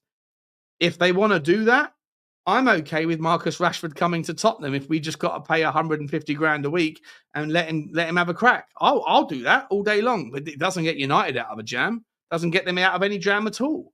I think you guys are just as fucked with him at Tottenham on a loan or anywhere else. But you guys aren't going to let him go. I think the only way that you get that problem out of the way is by dropping your asking price to £20 million, and that Marcus Rashford has a little bit of common sense and thinks, I've still got 8-9 years in my career left. If I want to take it seriously, then I should probably go and join a club and lower my wage demands by about 50%. Go down to like a 180, 200 grand a week player. And in so doing, wherever you go next, even if that fails, you at least open doors to possibly move on in the future for reasonable money. But if you're going to you're cutting your nose to spite your face right now by expecting that contract to be paid up, it depends what's important to him. If he just cares about the money, then you know what? Demonstrations like saying, I signed the contract, I want the money. It tells every potential future pursuer of his signature where his priorities lie. I think he should say short-term pain, long-term gain. I'll leave and I'll sign for someone for 200 grand a week. And then in so doing, if he does well, he can then kick on again. But right now, he is filtering out, like a Wyscout filter, he's filtering out 99.9% of football clubs. And the ones that are left don't want him. Part of the reason why is because he can't see past the end of his nose. I think it's stupid. I think he's being an absolute donut. Let's see what's going on here. Good to see 346 likes now. Thanks all. Appreciate you all, Dante. Guys, can we get up to 400 before the end of the show? Can we do that? I'd appreciate it if we can. It'd be absolutely tantalizingly awesome. Let's see what we're doing. And Mbumo Simmons and Palhinha for me, that's a great window. It's a fucking great window, mate. Problem for me for Palhinha is I just don't know where we're going with a 6 that can't really do too much with the ball. And if you do bring him in, well, look, if you're going to play with a back three 30% of the time, which is very possible under Thomas Frank, you don't need a Palhinha. You definitely don't need a Palhinha if you're playing a back three. No chance. And if you can keep Christian Romero and Micky van der Ven fit, you have the enforcer who can step up, step out, and do more with the ball than Palhinha ever could. So you don't need Palhinha in the Thomas Frank system unless Thomas Frank is going to play a 4-3-3, and then if you bring in a Palhinha, fair enough, it makes sense. But is Daniel Levy going to get on board? Paying a guy what he's earning? I still love Palhinha. I just think that if you're only going to do 4-3-3 50% of the time, 60% of the time, you're paying a lot for a guy that's not really a relevant fit for a third of the matches in the league. I still love him, but there's other players out there that we can do. We need stock market tips. Okay. Yeah. If I was to do that, I have to put out disclaimers and shit. Maybe I'll start a third channel for that. Let's do some Wyscout, shall we, guys? Let's do some Wyscout. Let me get rid of this for a second. Hang on. How do I get rid of this shit? Here we go. One second. Wyscout, we're going to Wyscout. Let's go to Wyscout. One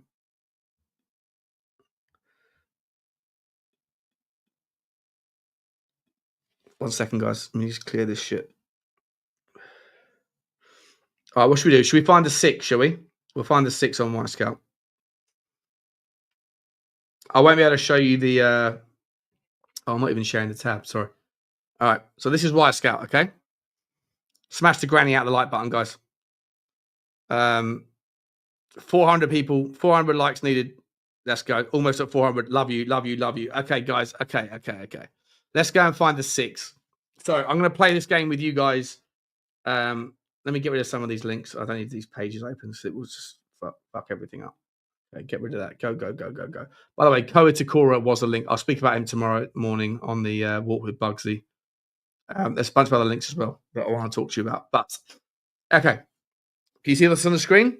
So this is the way it works, okay? So we have every player. If you go down here, you scroll down here to the bottom right here, you can see we have 681,130 players that are in this current filter. And the current filter is filtered by market valuation. So according to Wyscout, in the last calendar year, across all competitions, then we've got Kylian Mbappe, Jude Bellingham, Vinicius, Haaland, Foden, etc., all filtered by market value. So what we do is, this is the way it works, right? So there's a whole bunch of different filters that we can add. So like, for example, we can do this, add the position. And then over here, we add midfielder, and then we can get more specific. Like we don't need attacking midfielders for this job. In fact, let's keep these guys in for a second. And you can see that we're down to 67. So we've already filtered out 550,000, whatever. We're down to 67,000 central midfielders in. If we'll keep them just for the argument's sake. Right. So what we do, we just add filters as we go along. Let me just make sure you can see all this stuff. We can play this every time. Garnacho better rock up in the top 5 on this one. But the fucking geezer comes up every single time. Is this SQL based? Oh, fuck, I've got no idea, mate. This is Huddle's thing. So we can add age, market value. Let's say we wanted someone from the age of 14 to 45. Let's say we didn't want anybody at all above the age of 31, right? Then you can just see the amount of people that are left down here on the bottom right-hand side. Go away. What's that for? we can just see this number here going down to 53,000. Okay, so if we're looking for a 6, then we obviously need to worry about. Let's not filter out anybody by any of the competitions or anything for the time being. Let's get rid of age as well, just for argument's sake. But let's go to matches, right? So we need to know that the data that we're looking at is of a decent enough sample size. So I don't want to go by matches, because matches might be that everyone gets they get 5 minutes at the end, whatever. Minutes on the field, I think, is a better metric. And so we dial this up to, let's say, about 20 games worth of football, right? So 1,800 minutes. So everyone that hasn't played at least 1,843 minutes in the last calendar year that is a midfielder is filtered out. And we're down to about 8,899, as you can see over here, players left. We're at the very top of the game here. We still got Phil Foden, Declan Rice, Valverde, Odegaard. How's that geezer worth 110 million, by the way? Fucking, this is euros. Tchouaméni, Camavinga, Guimaraes, Pedri, yada, yada, yada, right? So I'll make sure I can see the, you reckon 70 million euros maximum, Sam, yeah? So should we put a price filter on it? Sounds good to me. All right, let's go back to general then and say market value. Let's bring it down to, because we're not going to pay anything more than 80 million euros. Is that fine? Well, actually, no, because that might filter out. Let's do 90 million euros just for argument's sake. All right, so we're down now to 8,893 players. Now, we've got to get a little bit more specific than that. So let's go to, so we've done the minutes on the field. Let's get to the defensive actions, right? We're looking for a 6, a monster 6, okay? So we need to have successful defensive actions per 90. We need to have defensive duels per 90, percentage of them 1. We need to have interceptions, massively important for a 6. Now, PA adjusted or PADG is player adjusted interceptions. This is like a unique, their own kind of algorithm. It's factored into essentially that some teams are going to be filtered out because their players play for teams that have different styles of football. So the player adjusted interceptions is their own algorithm that is proprietary, that essentially factors in that some teams play with higher possession, and therefore you're not going to intercept the ball as many times, no matter how good you are as a DM, if you're not chasing the ball back as much. So we can include it, but it's a bit of a loose variable, and we won't use it that strongly. I don't know if sliding tackles are necessary to you guys, but maybe shots blocked per 90. We'll use that as a micro filter here. The rest of this stuff is probably not that important. Let's go to, aerial duels for sure is. We're looking for someone that can win the ball back in the air from the kickoffs, that sort of thing. We don't need to be a certain number, but we want to see a certain level. We won't dial it up too much. So attacking stuff, just for future reference, you can see here we go to successful attacking actions per 90. This is not relevant for a DM, but these are the sorts of filters that we can use, right? How many crosses into the 90, accurate crosses from the left flank, crosses from the accurate crosses from the right flank, etc. Touches in the opposition box, dribbles, accelerations, assists, receive passes, yada yada yada. Maybe receive passes per 90 is something we could factor in. Again, we'll just bake that in. But then forget finishing. That's not what we're looking for here. Passing, massively important. Okay, so let's go for accuracy of passes. Let's go for accuracy of short passes and long. Not that one. Sorry. Accurate forward passes, very important. And progressive passes, very, very important. Okay, so this is for accuracy, so percentage. So we're going to dial this up in a second. Am I losing everybody? Is everyone still there? What am I doing? I haven't had another chance. Is it for Frank's system? Oh, it is for Frank's system. He's a progressive passing to, got to be able to recycle the ball forwards. 100% Martin, I'm going to play that now. Morning, Ren. How you doing, mate? Good to see you. Where did we get to? Forward pass completion. Okay, we're doing a forward pass completion. Is that in here? Where is it? Yeah, accurate forward passes, 100%.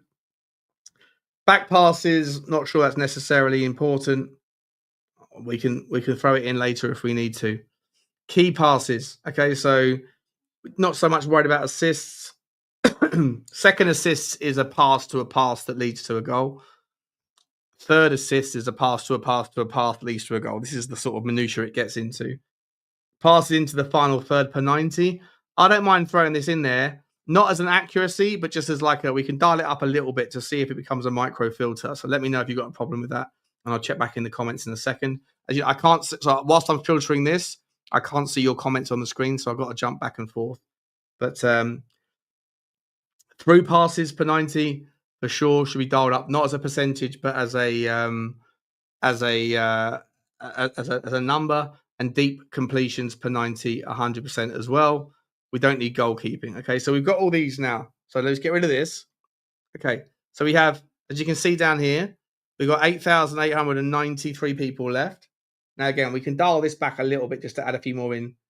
So we're back up to now. As I dial that back from 1,800 to 1,400, you can see that the number's gone up to 12,500 people down here on the right-hand side, okay? This is I spent hours doing this. It's so much fun. So much fun fucking around with these people. So we've already filtered out down to 90 million. Successful defensive actions per 90. What are we saying, guys? Should we go to like 4 just as a starting point? Has that filtered anybody out that was above him?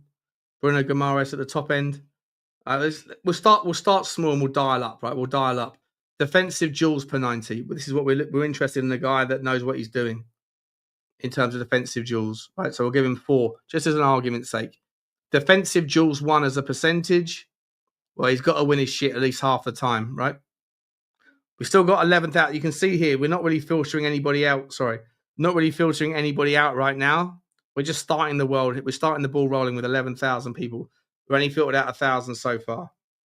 Player interceptions per 90. We'll leave player adjusted alone for a minute. We move interceptions up to a couple per 90. We're starting to get down to 10,000. Don't worry, you're gonna start to see all these things filter out. I just want to dial back into the comments, make sure that everybody is enjoy long walks on the beach filter. That's what I'm asking for in the next rendition. That's what I'm looking for in the next rendition. Aerial duels 2. We've got that one covered. No dickhead option. 100% Sab. All right, let's see what we're going with this, right? Okay, so aerial duels. In terms of winning an aerial duel, what are we saying? Should we be up at like 42%? We've just filtered out half of them, right? Look down here. We just filtered out half the people that are potential DMs because it's 42% too lively. Maybe let's dial it back a little bit to 38%. Just for now. We can tweak these in a minute, right? We want to see what we're working with here. Received passes per 90. All right, we need someone that's on the ball a lot. So we want to get this guy right up here. I mean, to at least he's got to get on the ball quite a lot, right? So we want to be right up here at 27, I reckon. But we can dial it back. Accuracy of passes. Well, if you want a midfield monster 6, to me, bare minimum, they have to be up at like 88%. A bare minimum. You can't have someone that's laying people off. And now we're getting down to like 400 to 458. Although for what it's worth, recognise we've just lost top boy Guimaraes. How far away was Guimaraes? Just to come back in. Where did we lose Guimaraes? Right, so Guimaraes only has an 80, somewhere between 84, 85%. Okay, it's interesting though, right? Because you could lose Guimaraes off of the list there by expecting passing accuracy to be super strong. So bear that in mind. Guimaraes obviously is a baller for a lot of reasons, but he clearly ain't great at passing. But 84%, are we happy? Are we happy to keep him in there? We're saying, Sean, what do you think about bringing any Chelsea misfits in? They spent a billy. There has to be some quality there we can go after. Yeah, but you know, like in that film, Django Unchained. I don't want the guy you don't want to sell. I don't want the guy you want to sell. I want the guy you don't want to sell. I'm changing the word guy for something else that I'm not allowed to say. We've done the minimum price, Madsy. We've done the minimum price. Anything more than 80 is strong. Okay, fair enough. All right, okay. Let's just dial it back a little bit then. So we're down to 2,000 players in world football. Right. Accuracy of short passes though has to be right up, right? You can't be like a bozo. Fucking hell, even Guimaraes can't even get his short passes or his medium passes. There he is, 88%. Okay. We're down to 1,865. Progressive passes, right? Martin, you were saying this. This is important. So look, we're saying 68%. Let's dial this up a little bit. We'll come back. We're going to come back to all these filters in a minute. Passes into the final third per 90. Let's go up to like, just to start us off, through passes. So we've got 5.68 passes to the final third per 90, 5.68.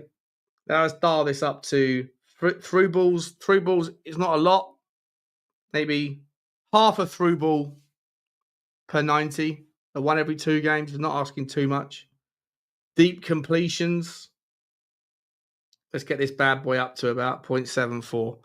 We're down to 308 players, guys. And we're out of filters right now. We can go back in and add a couple more, right? I just want to double check where we're at with the chat. Fucking Sarr is there. Right, well, let's have a look.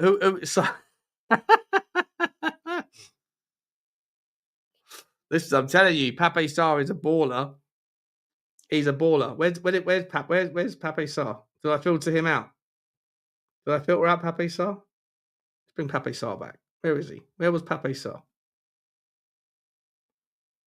Where's Pape Sarr? Am I missing Pape Sarr?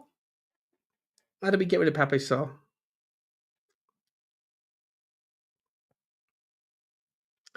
Anyway, you can start to see what we're doing with it. So just on this basis alone, right? You're not going to get Bruno Guimaraes.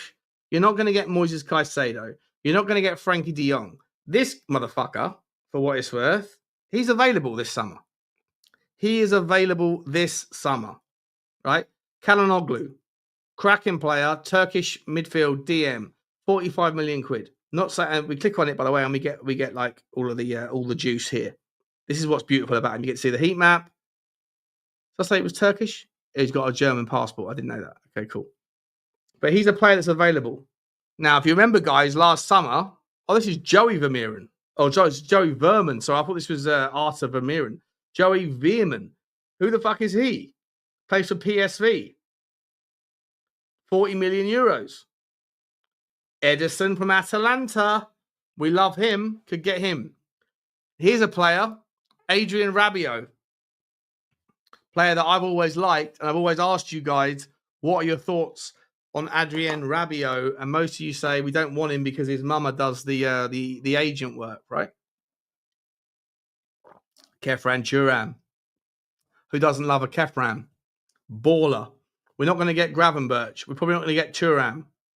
But if we move down the market here, there's a player that everyone always likes. And look at this, right? His tackles in the opposite. See, what happens now is you start to. So once you filter these players out on the basic filters that you can get through these set filters market, you then get to see the things that you don't see in the filters because they're too unique, too specific, and there's no point in filtering them out. But you get to see it in things like this. Interceptions in the opposition final third. Wowzers! This guy wins the ball back. So if you can see my mouse thing, right? He gets the ball back. He's in the 99th percentile, 7.07. And how about that? Tackles in the opposition 30. So whilst his heat map is a little bit kind of looks a bit like a gizmo or a gremlin, this guy Locatelli is a master of winning the ball back in this section here. I'm not sure. Can you see my? I'm not sure if you can see it, right?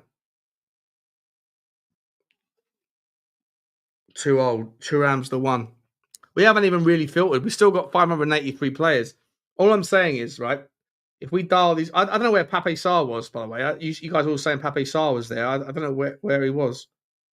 But I like to come down to this market.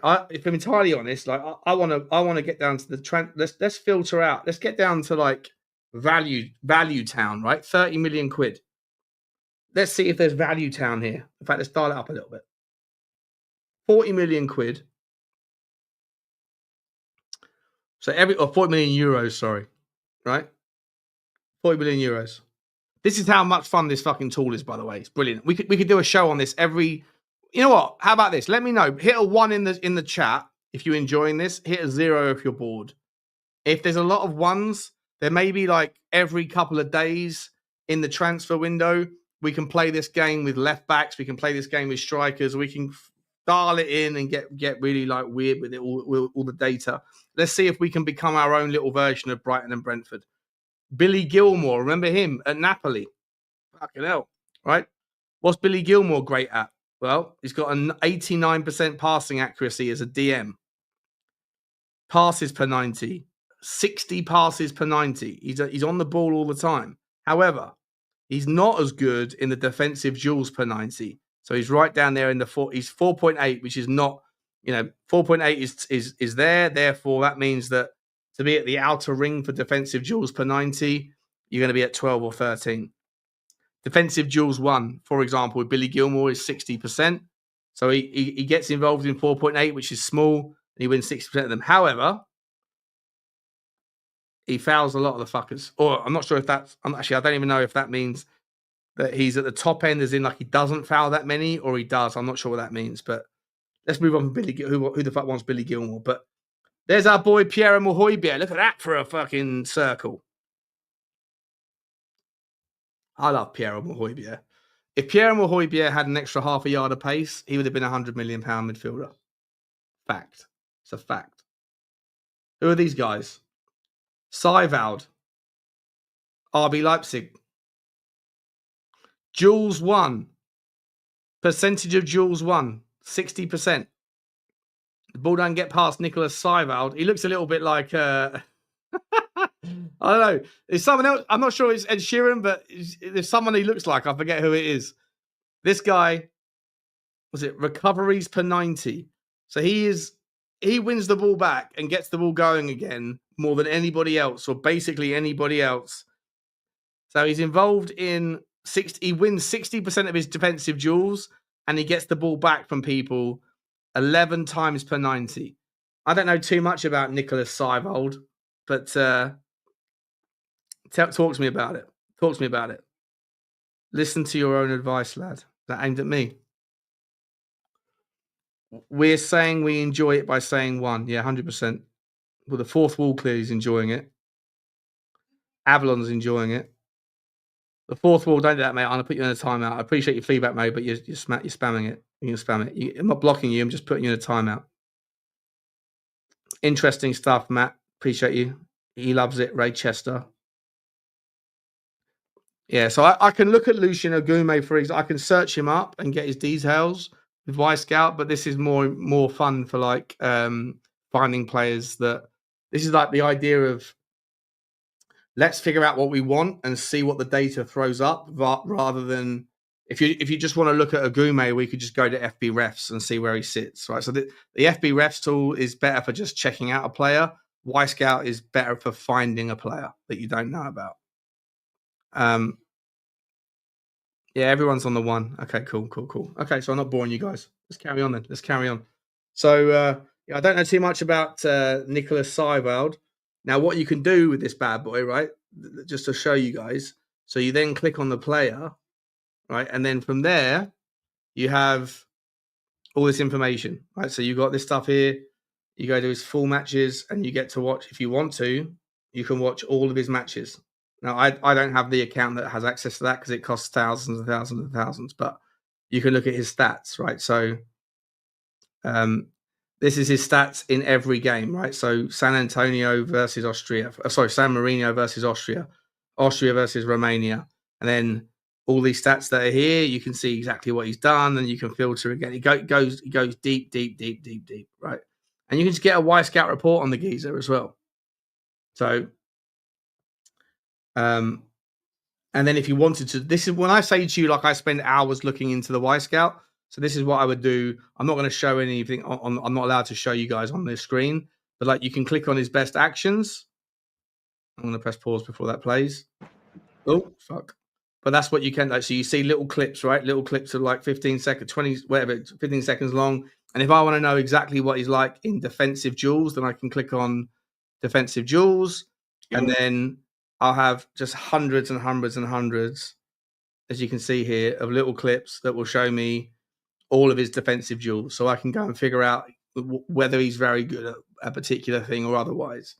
Best actions just show the best bits. But the through passes, for example, will show every attempt at a through pass, and then you can figure out.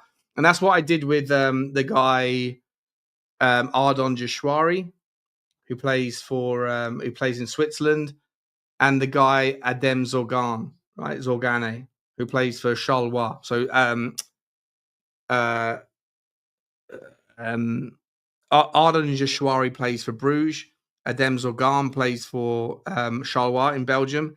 I did this exact same this whole profile, obviously behind the scenes, and went through it, and that's basically how you I haven't lost everything, have I? Oh, you absolute git! Hang on, let me go back. Have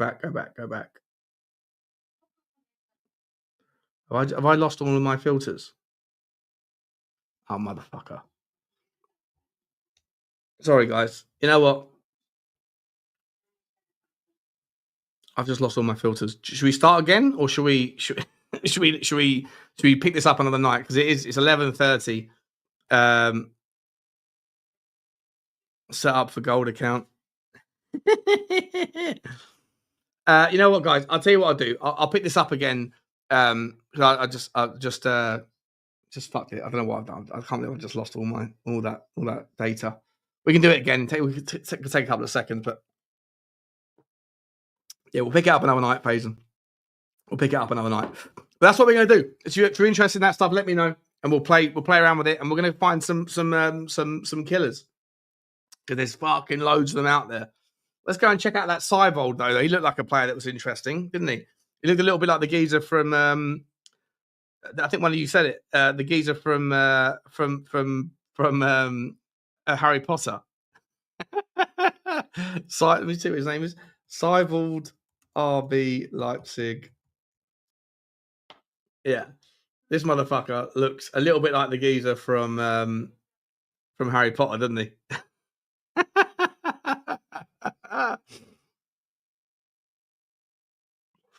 Ron Wensley, or whatever his name is. Yeah, I'm sure Levy's on the free scout.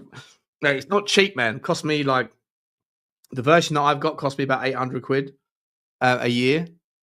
I'm trying to get them to like. I keep saying to them, like, guys, like, you don't understand, man. If you could give me like a version of it that just gives, forget about the kind of like the video access. If you can just get that kind of advanced thing, if you can give me a version of that and it was like available at like 200 quid a year, I would promote it and I'd be able to get like probably loads of you, I'm sure, would like a little slice of it, right? So we can figure it out. Guys, smash the like button for me if you enjoyed tonight's show, and we will pick it up tomorrow morning. Been going for 2 hours, so it's probably the perfect time to leave. Really enjoyed tonight having a chat with you. Ron Weasley, that was it. Ron Weasley, 100%. It is Ron Weasley, isn't it, mate? It is Ron Weasley, Ren. It is Ron Weasley. Yeah. Ron Weasley's cousin. Good times. He's a Spurs fan as well. He's playing out he's got a second career. He's a double ganger. He's out there smashing it up in Leipzig. To be honest, I didn't know this guy Seibold, but I'm going to have to go and check him out because he might be a little rat-a-ta-ta. So we let me know, guys, in the chat if should we just, you know what? Fuck it. I don't think it's a problem. I don't think this is a problem, right? Because it's already out there. I'm just going to do this. Shall we go and have a look at this geezer and see what he's like? Oh, hang on, that's not a thing. When was this? 2023. Fuck it. Let's have a look. Let's have a look what he's capable of.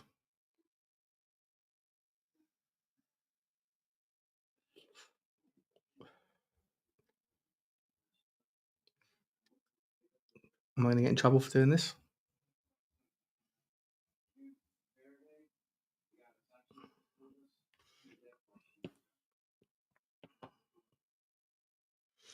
You could see him a mile off with that ginger hair. maybe we're identifying a baller. Here he is. Is he going to ping it? So pings a lot. Oh, I'll tell you what. Poor finish. Oh, you love that.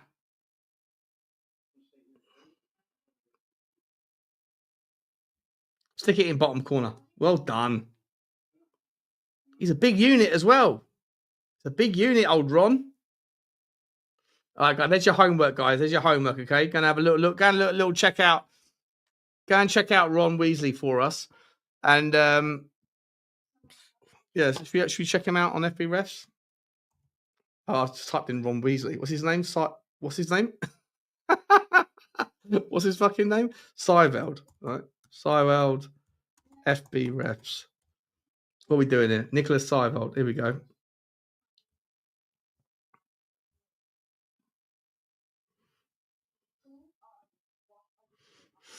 How old is he? 24. Just turned 24.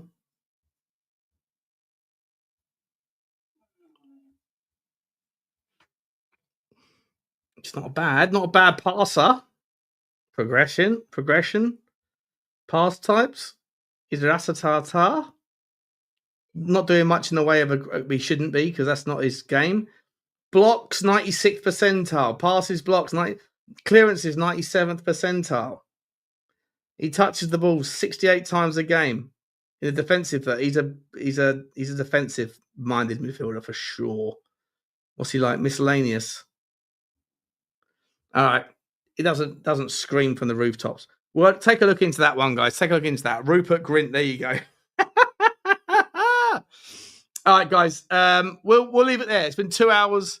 I really enjoyed tonight with you. Thank you very much for joining us. Have I missed any super chats? I haven't. I think I have. Daniel Field, thank you very much. Oh, here we go. Paul French, enjoy long walks on the beach. Filter. Ron Weasley has a magic stats on Wyscout. Appreciate you, Paul. Good boy. Good lad, mate. Thank you very much. And Dermatron, appreciate you as well, my man. Very, very cool. Guys, we're going to leave it there. I'll let you get back to your evening or your morning, wherever you are in the world. And I'll see you bright and early for more from the Spurs Talk Show. And like I say, guys, please do get over to Football Inc. The link is in the description. If you enjoy learning a little bit more about, if you're just a Tottenham person and all you care about is Tottenham, it's also beneficial to know what else is going on so you can connect the dots when we talk about these things. And that's what we talk about over on Football Inc. with Johnny Boy. And I will see you tomorrow, guys. Thank you so much. What are you saying here? It depends what league they play in. Yeah, and Bundesliga is not a bad league, is it? 24 passes, the Levy test, 100%. Opinions on Perth, Sean? What, the place? Been there many times, mate. Perth is a fucking cool place. My favorite country in the world is Australia. I love Australians. I love the country. You guys are so fortunate to have what you have. And I absolutely adore you guys. And I really hope that if Australians that came towards Tottenham and found me because of their love for Ange, I hope they can at least stay and be a part of whatever's next at Tottenham. Even though your boy's gone, hopefully your love of Tottenham will remain. Appreciate you guys. And I will see you tomorrow. As always, guys, like, subscribe, and comment. See you tomorrow. Thanks, guys. Ciao.